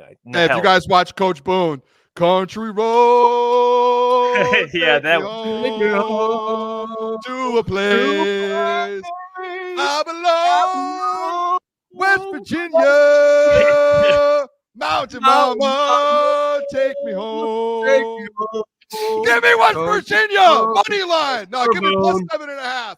They're going to win this game now. West Virginia quietly. They won I think 9 games last year. 8 games. They were supposed to be the worst team too. Yes, Garrett Green is he's talked about in the Heisman consideration to start the year. Country Road, take me home. Hey, give me West Virginia. They're going to win this game, and West Virginia quietly is going to have a chance to win the Big 12. Them and Utah. I think Utah wins it. I think West Virginia is going to be 2 or 3 losses this year. They're going to be right there. Don't disrespect my Wildcats, Boone.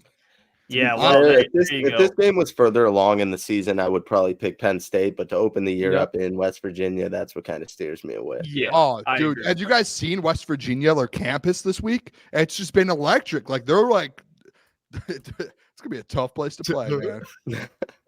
All right, next game. You guys ready? Or Jeff, did you have something to say about that? I apologize. You were trying. I was just singing. It's on me. No, I already know. With the dog, James Franklin. No, Oh, No yeah. question asked. No question asked. He's keeping his Drew Aller narrative alive over there. That's what's happening. I think he's a Drew Aller guy, if I remember correctly. No, Next game here. This is your game, Klotzy. Number 19, Miami, Florida at Miami at the Florida Gators in the swamp. Miami is a 2.5-point favorite. Who are you guys taking? In the swamp, Klotz. Talk to me, Klotz. I don't give a fuck, bro. I think here's the thing, Booner, and this is where me and you part ways on Miami. We both don't like Mario Cristobal, but Miami, without a doubt, on paper, is the best team in the ACC. Graham Mertz, look at the stats. That's fine. Graham Mertz pushing the ball down the field is absolutely horrendous. I think Cam Ward's going to go in there, and Damian Martinez, Xavier Restrepo, Jeremiah Trotter, you name it. They're going to give that Florida defense hell. Ruben Bain is going to be absolutely throwing Graham Mertz around there like a rag doll. I think Miami covers with ease. I think they probably win by a touchdown, even maybe by 10 points. But this is without a doubt a Miami win by a possession or two. Who do you guys have? I'm taking Miami too. I mean, if I was actually betting on this game, I think they're like minus 34 on the money line. So I wouldn't take the points at minus 110. I would just roll with the money line and be safe with it. But I do think they cover that. I think Miami's going to have a hot start. It doesn't matter if they're going into Florida. You know what this team's going to be. They're probably going to be one of the best teams offensively in college football. So I'll take Miami minus 2.5 for sure. John? FA? I think Florida will not. Hey, give me Miami. All right. I was about to. Hey, Klotz sold me. All right. If I was a five-star, I'm committing to whatever the hell Klotz is coaching at. Hey, if this is NCAA College Football 25, you just win all in. All right. You sent the house. I'm committing. Hey, give me Miami to cover. Of course. It's Klotz sold me. I got you earlier, Boone. I got you. Have your brain. Think for yourself. Give me Florida in the swamp plus 2.5. I don't care. Graham Mertz. I don't care what you say. That man threw for 3,000 yards last year, 20 plus touchdowns and 3 interceptions. He's going to take care of the rock, and that offense and the defense is going to step up in the swamp. It's going to be a tough environment. Cam Ward playing in the Pac-12 for all these years. He's going to be an SEC environment. Welcome to the SEC. He won 5 games last year at Washington State. He won like 1 Pac-12 game. I don't care what type of team you have. Different situation, dude. I don't care. If you're a Heisman quarterback, you at least get a couple Pac-12 wins. Give me the SEC school that's at home. It's a team and a quarterback that had 20 touchdowns and 3 interceptions. All right. Next game. Fourth game. Number 7, Notre Dame at number 20, Texas A&M. Texas A&M 2.5-point favorites at home. This is where some people were asking, where's College Game Day? College Game Day is in College Station, Texas. Game. I believe is the city called. It's called. They're there. Notre Dame, Texas A&M. Who do you guys have? 2.5 points. This one's tough. 2.5. You said it's minus 2.5 for Texas A&M? No, it's plus 2.5. Plus 2.5. Wait, no, minus, right? Boone at home. Texas A&M is 2.5-point favorite. So yeah, it's basically like you just pick one. I'll take Notre Dame with the points. Yeah, I think Notre Dame wins this game, so by default they cover. So give me. It's not a confident pick either. Like I could see Texas A&M winning by a touchdown, but I just think they're gonna have good quarterback play defensively. They're gonna have a top 5 defense. So I'm gonna take Notre Dame, but it's probably one that is probably gonna be my least confident of the picks here so far. I'm gonna go Texas A&M. Give me Texas A&M. I think they cover. They cover. Yeah, Jeff, I'm with you here. I'm on Texas A&M too. Like looking at it too. Notre Dame's quarterback Riley Leonard coming over from Duke. Guess who Texas A&M's coach is? Yeah, Mike Elko, who came from Duke. So like Texas A&M, I think they have the upper hand. Like Mike Elko, they're playing at home, SEC environment, and Riley Leonard. He's going to try and do anything he can there in Notre Dame. But, like, Mike Elko is going to be like, I know exactly what you're about to do. I know who the type of player you are. I think that's going to be tough for Notre Dame. As good as Notre Dame could be, I just think, like, they're going to have 1 loss on their schedule this year, maybe 2. And I think this is the one. I think right away they get knocked off and then they go on an 11-game win streak and go out there and dominate. Real quick, who's the quarterback for Texas A&M? Connor something? Let me double check here. Juggle. I can't remember his And last by name. the way, He's too, pretty like Texas A&M, they had all of those transfers last year. A lot of guys stayed. A lot of guys. Yeah, I mean, give me Kind of like Texas. Lucas said, though, I would never actually bet on Notre Dame or this game. If I was like, I'd find maybe some props or maybe bet like the points in this game, but realistically, I'm not putting my money on Notre Dame or Texas A&M. Yeah. I'm probably going to actually put my money on A&M, guys. To be honest. I'm just going to be honest with it. For a game like this, there's too much of unknown. Next game here. This game's actually Saturday or Sunday night. This is number 13 LSU at number 23 USC. LSU is 4.5-point favorites on the road in the Coliseum at USC. Who do you guys have here? 4.5 points. I think these teams are so similar. Like they have weapons on the outside. They're gonna have good quarterback play. I think LSU wins, but I think USC covers just because it's at home. And I just think it's like I said, I just think it's a head coaching advantage when you look at Lincoln Riley, yeah, but as a team as a whole, USC I think is just going to be getting cooked defensively. So I'm going to go USC covers, but LSU wins. MSU just threw a pick.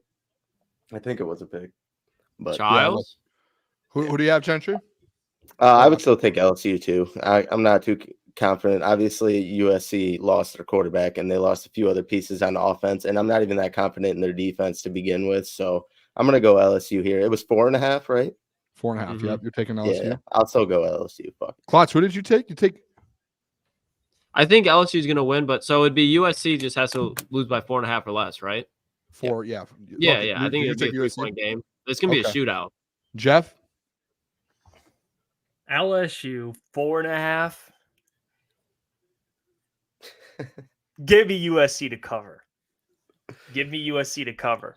That's what I think. I think it's going to be a close game, and don't sleep on that USC quarterback. Hey, Miller Moss is fucking nice. Miller Moss is nice. He can play. Now defense, huge question mark, but I think offensively, that's where the game is. It's going to be very give me USC to cover. Notice I said cover. All right, or just go in the cover route. I'm not. I don't know. I'm not talking about a win, but I think they can cover. Yeah, I'm gonna take. I think USC ends up actually winning this game outright. I'm taking them plus 4.5. I think Miller Moss. I'm in on. I think Miller Moss is going to be good. And I think with USC, their biggest thing was defense. They brought in, and I might mispronounce his name, but Danton Lynn. He was the DC in UCLA last year, and at UCLA, guys, they were like one of the worst defenses for the longest. And he came in last year, and all of a sudden they were 11th in the country in defense last season. And so they brought him in as the DC. And I think like they brought a bunch of different guys and linebackers coach, all these different dudes to kind of just revamp that defense. I think USC is going to be decent this year. I think it's going to be like for Michigan plays at USC, that's going to be a battle. It's going to be an absolute battle. So I'm taking USC. I think they might win outright. Last game here, final game of the pick'em of the week. We're going to have 6 total games. Fresno State at number 9, Michigan, minus 20.5. Where are you guys going? We had to do this game. I would have done Michigan State, but they play tonight. So we'll in the pick'em, I'll always be sure to try and keep Michigan State and Michigan in it so we can at least have those. But where are you guys at with that? Minus 20.5. Don't sleep on Fresno. You know too well about him, Monk. He's having flashbacks. We weren't supposed to let the people know about that. But I'm still taking Michigan with the points. I'm confident in their defense. I don't think they're going to let up many points at all. So as long as they get in the end zone a few times, I think their defense will hold them off from scoring. So obviously, you have a new quarterback situation to work out, but I think this is one of the perfect teams to work it out against. And obviously, you're at home. So I'm taking Michigan 20.5. The defense is going to shut them down either way.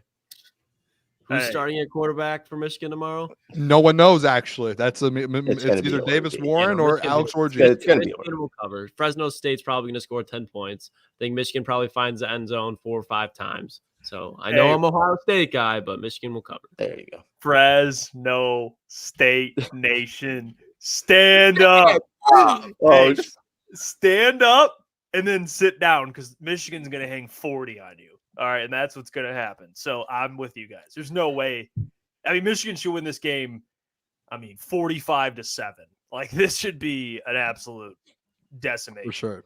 I think there's there's a thought with Michigan where people do think they're going to regress.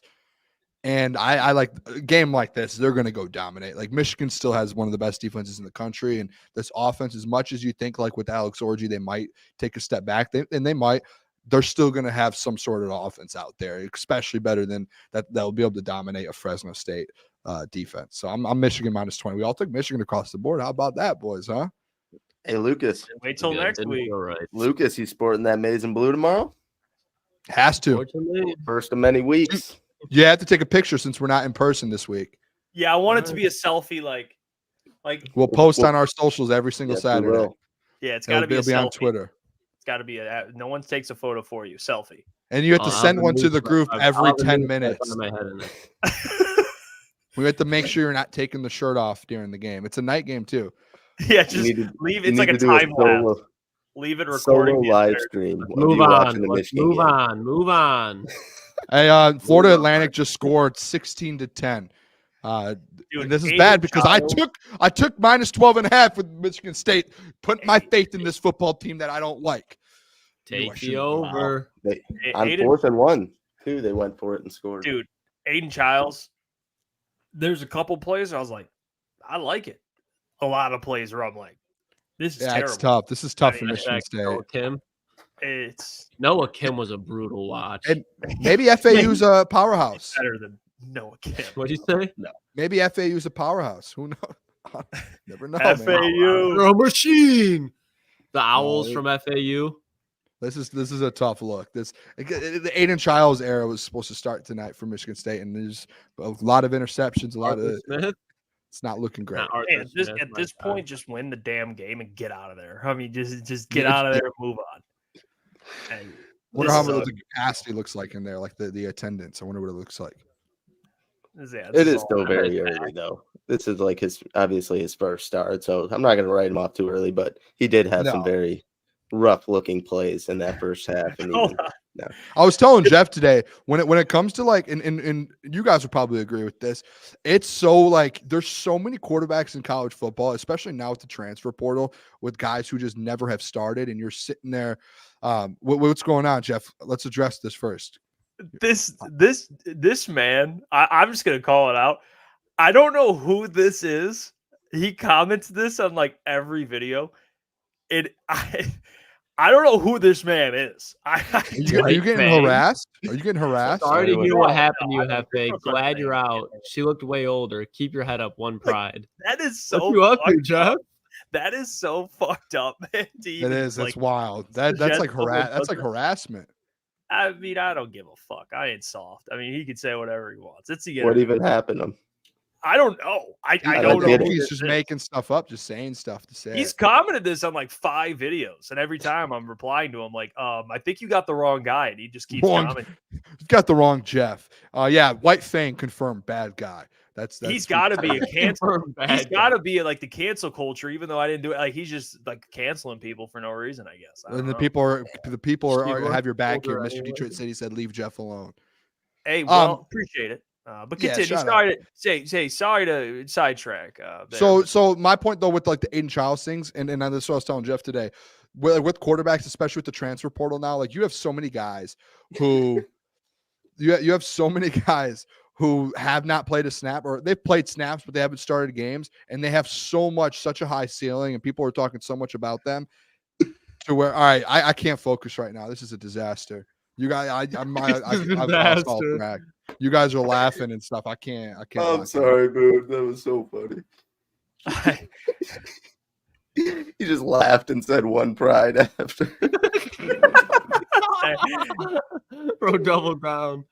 Oh, God. No, Boone, don't get sad, Boone. Boone, I'm not sad. I just can't. I'm trying to talk to the boys. I'm trying to explain something, and I know you guys aren't listening, so I'm gonna have to repeat it again. I just don't want to keep repeating myself. So. Well, hold on. Yeah. Well, now we're good now. That comment. I'm not explaining it again. This will be the third time. I'm not doing it a third time. Hey, well, whoever White Fang is, you're a sick bastard. All right, you're a sick bastard. Wild guy. Pride at the end.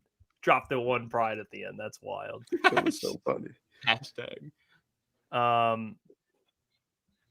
All right, sorry, never mind. Yeah. Well, what's the game? I mean, were you bringing up a game, or are you just giving your take there? I mean, I don't want to. Dude, I was trying to give a take and break something down for you guys, and you guys know like 3 straight times. No one. I'm the second time with me. I'm trying to talk. He was talking. You're gonna keep talking. I'm talking here. Talking. Keep talking. No, the first time was Jeff. Second time was me. Hand up. Yeah. I'm sorry. Dude. I'm sorry. Hey, White Fang. White Fang single-handedly dismantled the program. I mean, this guy is unreal. Sorry. That's insane. That's insane. Anyway, sorry. Booner, what's also happening about this running back? This the MSU starter. Is he like not playing? Nate Carter? They did that with the last year. I took him to score a touchdown, and the guy hasn't even touched the ball to go towards the end zone once. Jeez, unbelievable. The Lynch Adams guy? Yeah, he's going crazy. Dude, he's good. All I need is right now, if Nate Carter scores a touchdown and they win by 13 points, I'm happy. I'm walking out of there and I'm saying I just went 2-0 in this game. I'm happy. That's all I need. Well, there you go. All right, what's the sorry, Booner. We're back here. We're back. What's the next game? That was it. You guys this is unbelievable. This is ridiculous. This is a disaster. I mean, this show is trash. Can you give out your college football bets, Booner? Yeah, I'm gonna give my picks out. Just and you know what? I'll probably give them out and no one will listen, and I'm just gonna be talking to myself here anyways. So Booner, can I have a special request at the end of your picks? What's that? I want one upset every week. I want you to give out one upset pick every week too. Okay, so what I'll do is I'll give my picks out. I'll give my don't picks have to out be- now, and then I'll let you guys talk, and I'll bring an upset. I'll go look it up for an upset. Is that a deal? Okay, I like that. Deal. So these are my picks. These are the picks. I'm actually putting bets on these. This isn't me just handing them out and being like, here, take these. I will bet these games. Are you guys ready? Let me see. I have 1, 2, 3, 4, 5, 6, 7, 8. I have 9 picks. These are all the picks that I'm taking. I will end up betting like 20 different picks, different games tomorrow. It's the first day of college football. Sue me. All right. First game. Are you guys ready? Yes, sir. Can I get you guys? I want to get you guys all on the screen here, so I know you guys are listening. All right. Wait, we're locked in. I'm letting you. First game, Clemson, Georgia. I know we did the. No, keep the boys on the screen. You're brought to preach, Boone. You need the solo. Clemson, Georgia. I've already picked Clemson to cover, but that's just our pick 'em. My actual bet for the game, I'm taking the over 48.5. And people are like, oh, Georgia has a great defense. Guys, this is one of those games. At the end of the game, you're going to be sitting there, and it's going to be a 32-27, 31-27 game, and Georgia's going to sit there and is going to be victorious, but they're not going to cover. But I'm taking the over in that game. Next game, West Virginia. You guys are killing me here. Don't worry about us. Preach. You're good. I'm betting West Virginia on my card plus 7.5. Just like I said the other day, it's plus 7 or not. I'll put my bets on Twitter. If you guys want my bets, hit them. It's not me. It's not me. I want Booner to talk to the people. You guys are ruining the segment. I want you to talk to the people. Well, I don't want to be on camera while they're looking at you. But Booner, I also do like the over in that Georgia Clemson game. If you're kind of scared of that spread it's going to be a closer game than people I think expect, even though I do have Georgia covering. The over wouldn't be a bad bet if you're going to be tuning into that one for sure. Yeah, I think it's going to be a high scoring game, Unk. Next one I have Virginia Tech and Vandy. I just think Vandy's so bad. I have the over 48.5. I think Vandy is just that bad, and Virginia Tech's going to give points up. I just think it's going to be a high-scoring game, 30 in the 30s, maybe even in the 40s. It's just going to be an absolute battle. Another one, FIU, Indiana. It's just, when I bet some college football overs, guys, this is what you got to get. Sometimes even week 1, you don't know what these teams are like, but you got to know the teams that give up a lot of points. FIU, Indiana, you just look at that game, you say that game's going to go really high-scoring, over 51.5. That's my logic, and it's going to happen. It's going to go over. Ohio State. We're going to the Ohio State game now. Klotzy, this one's for you. Ohio State team total over 52.5 versus Akron. This is Ohio State just runs the score up on everyone, especially week 1, week 2. The over 52.5 versus Akron is all day. Akron was terrible last year. And Ohio State, they have something to prove. They're going to go out there and prove it. Florida, Miami, I know I gave the Florida side, but my actual pick for this game will be over 54. I think this is going to be another high-scoring game, back and forth, back and forth, back and forth. Another one here, another over. Liberty at Campbell, or Campbell at Liberty. Liberty last year, they just constantly score points. Over 55.5. That's in the lock. That one I will guarantee you. Don't take my financial advice, but I'm not an advisor, but I guarantee you that's going to go over. Fresno State team total versus Michigan under 12.5. The defense is too good. USC LSU over 64.5. The Sunday night games, boys. Those Sunday night games the first week, they always go over. What was LSU USC? 63? Over 61.5. Oh yeah, I like that. I think I'm throwing money on that game for sure. I can't. Standalone game on Sunday. I got you, Lucas. Yeah, I'll give you some cash. My card got my fucking bank account got hacked. And while you guys can talk, I'm gonna go look for my underdog. Your underdog. No, I like the Virginia Tech one. I think Virginia Tech's another like ACC team that I think ACC. Obviously, I like Miami the most, but there's not a lock in that. If Virginia Tech continues to do what they've been doing, they're going to be a real threat to win the ACC. So I like that pick a lot. FIU Indiana. I can't hate on the over because I really don't know shit about FIU. I know Indiana's pretty mid when it comes to Big Ten, but when they play those smaller schools, they do like to run up points. So there really wasn't one that I disagreed with out of there, Boone. Can't be mad. Although I don't know. Florida, Miami, I don't know if that's going to be a back and forth scoring game. I don't know. I think it's just Miami running up on that bitch. But okay, I'm with it. No, one of my favorite ones was the Ohio State team total or the over in that game. Booner, last year we did that a lot. Ohio State will put up points, especially on bums. They'll always run up the score. So that was probably my favorite one out of them. Now, honestly, I have 3 picks, Boone, and they're kind of somewhat aligned with yours, but they kind of don't. Tomorrow, I am doing Ole Miss minus 42.5 against Furman. Ooh. Furman's not going to score a point in that game. I'm pretty sure their line for that game, their team total is like 6.5. So like they're not even betting on them to score a touchdown. Ole Miss is going to run up the score. They have a Heisman QB in my eyes. Another one is Alabama 31.5. They're home against Western Kentucky.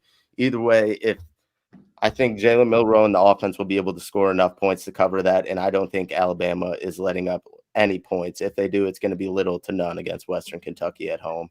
And then my other one, Michigan is covering that 20.5 in my eyes. Those are my 3 picks. Hey, that's Broderick Martin. That's what that Hilltoppers, is. baby. Malachi Corley. Don't sleep on him now, Bailey Zappi. Yep. Mm-hmm. Don't matter. I like it. Have fun going into Alabama. I mean, Boone last week was 3-1. And 4 Mike and is 1. 4-1. Sorry. Correct. Lock in, Jeff. Hey, call me out. I'm a big accountability guy. All right, that's fine. I love it. Let's get to mailbag. If you guys got any questions, I see. I love this comment. The biggest walk in the park is the Colts. Sorry, Lucas. Yeah, You're gonna take that? You're gonna take that, Klotz? I'm not gonna feed the trolls. All right, week 12. Oh, he's preaching.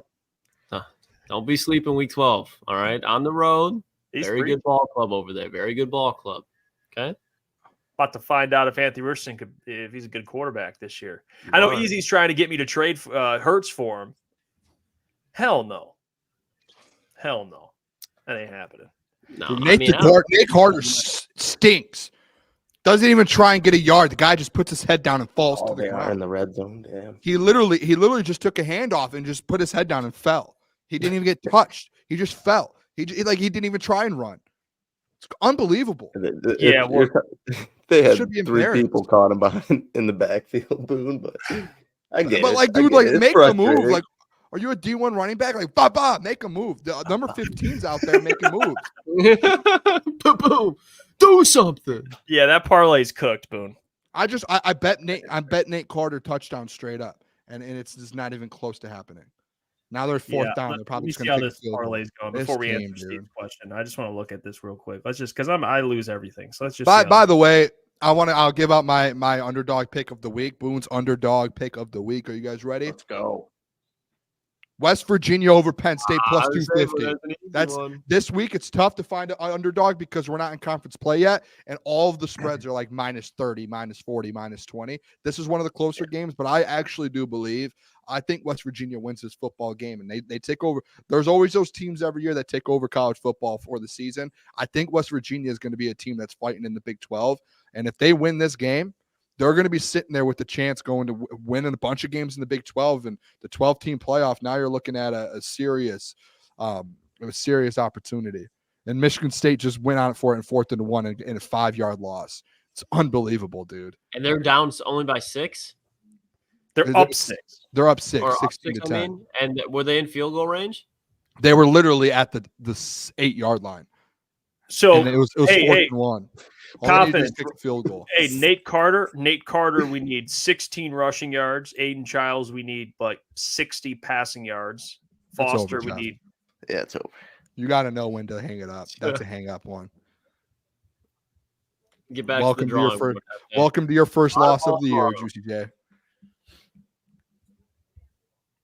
Hey, Jeff, good line to bet tomorrow. Jeremiah Smith over on receiving yards, first true freshman to start, and a wide receiver for Ryan Day ever. Getting mad. Telling you. I'm trying to find days to get the green wave back, because the problem is with the green wave is all I can think about is I just want to get. Actually, I probably shouldn't say that. I was gonna say all I want to do is get that season over with so I can pick a new school to go to. But no, I'm trying to. It's everything's been so busy. I think maybe this Sunday before the USC LSU game, maybe this Sunday Coach Booner will be back. That actually might be a thing. Well, that might be a good thing. Football season's starting to come up, and things are getting. Coach Booner's on the recruiting trail, just all everywhere. Boom, boom, boom, boom, boom. It's tough. Steve Lehman says mailbag weekend plans. I will say, holiday weekend. I hope you guys have a good weekend. All of you guys, man, stay safe out there. A lot of football. We'll be locked into that, watching some football. The boys are golfing on Sunday. I forgot about that. Yeah. I have my fantasy draft tomorrow, actually. You got a fantasy draft? I'm picking number 2. Who am I taking, boys? Number 2. This year fantasy. Yeah, Tyree. It's a tough. It's a weird. I wish I was year. like 4 or 5. Justin Jefferson's not a bad one either. People are like letting Justin Jefferson fall at the top 5. Like, that man put up how many yards on the Lions with Nick Mullins? Oof. Sam Darnold's going to feed that boy. I fade Christian McCaffrey. I have a weird urge, not urge, I guess it's the wrong word, but I have a weird feeling in my gut that Christian McCaffrey will play less than 10 games this season. An urge. Hey, who's been saying that? Who? This The guy. running back hater. Sorry, sometimes when you talk, I laugh on the side and don't listen. Yeah, that was a shot at me. No, it was all the boys. That was everyone. I'm just kidding. I don't give a shit. All right. Well, But no, I think I'm going to go wide receiver for sure. I just don't know which one, to be honest. yeah, I That's like it. I like it. Mike Reed, mailbag. Where you fellas going to be a couple hours before Lions Sunday night game? I'm going to be in Detroit early. We will know in the next 7 days. Yeah, we're going to get that figured out, Mike. We'll let you know. We're trying to iron out some details here. Probably by next Thursday, we will know exactly where we will be on Sunday night. There's a couple spots up in the air as of now, but we're working on it. Derek Lash, mailbag. What are you guys going to celebrate each Lions TD? Favorite shot or a beer? Could be beer. I do shop for sure. Hey, can we end it on this? Sean S. Jeff proved he's a clown with that Rams Lions take again. Just heard it. Wow, dude doesn't know ball. I'm with it. Oh, I love Dude that. saying the Rams with half an offensive line and Jonah Jackson playing center is going to be able to stop that defense. What I said was they will have a loss in the first 5 games, and out of all the 5 teams they face, you cannot tell me otherwise. The Rams should put more. You should be more scared. Not scared is the wrong word. You get what I'm saying. You should be more like concerned, I guess, about the Rams. But I love you, Sean. Who beat the Lions in Ford Field last year? What'd you say? Sorry. Who beat the Lions in Ford Field last year? Well, you can bring up the Seahawks. Is that coming from the guy who says, how hard it is to beat a team 3 times in a row? That was your argument against the Seahawks. Yeah. We talked about him. And they still did it. Oh, so now you're walking a little back now, Klotz. No, they're going 5-0, but Seahawks are the tougher team for sure. Absolutely. Okay. We did this months ago, and I said they were going to lose to that Seahawks game, and they were going to start 4-1. So I know I missed it earlier, but it's still going to happen. I don't want it to happen, but it's going to. A little realistic, yeah. That's why I said 4-1 too. Sorry, this comment by Sean killed me too. I first realized Jeff was a clown when he hiked up the Pistons. That's fair. That's fair. Oh, man, that's funny as hell, dude. Sean is hot tonight, man. Hey, appreciate you, Sean. Let's everyone have a great weekend. Please stay safe out there. Celebrate it. Have some fun if you go on vacation. You know, hey, Sean. Are we live Monday? We'll figure that out. I'll say I'll be live. If any of the boys want to join Boone. Yeah, we'll probably be live. All right. 8 to 10, baby. All right, we'll catch you guys. Love you Have all. a great weekend. Stay safe out there. We'll catch you Monday. See you.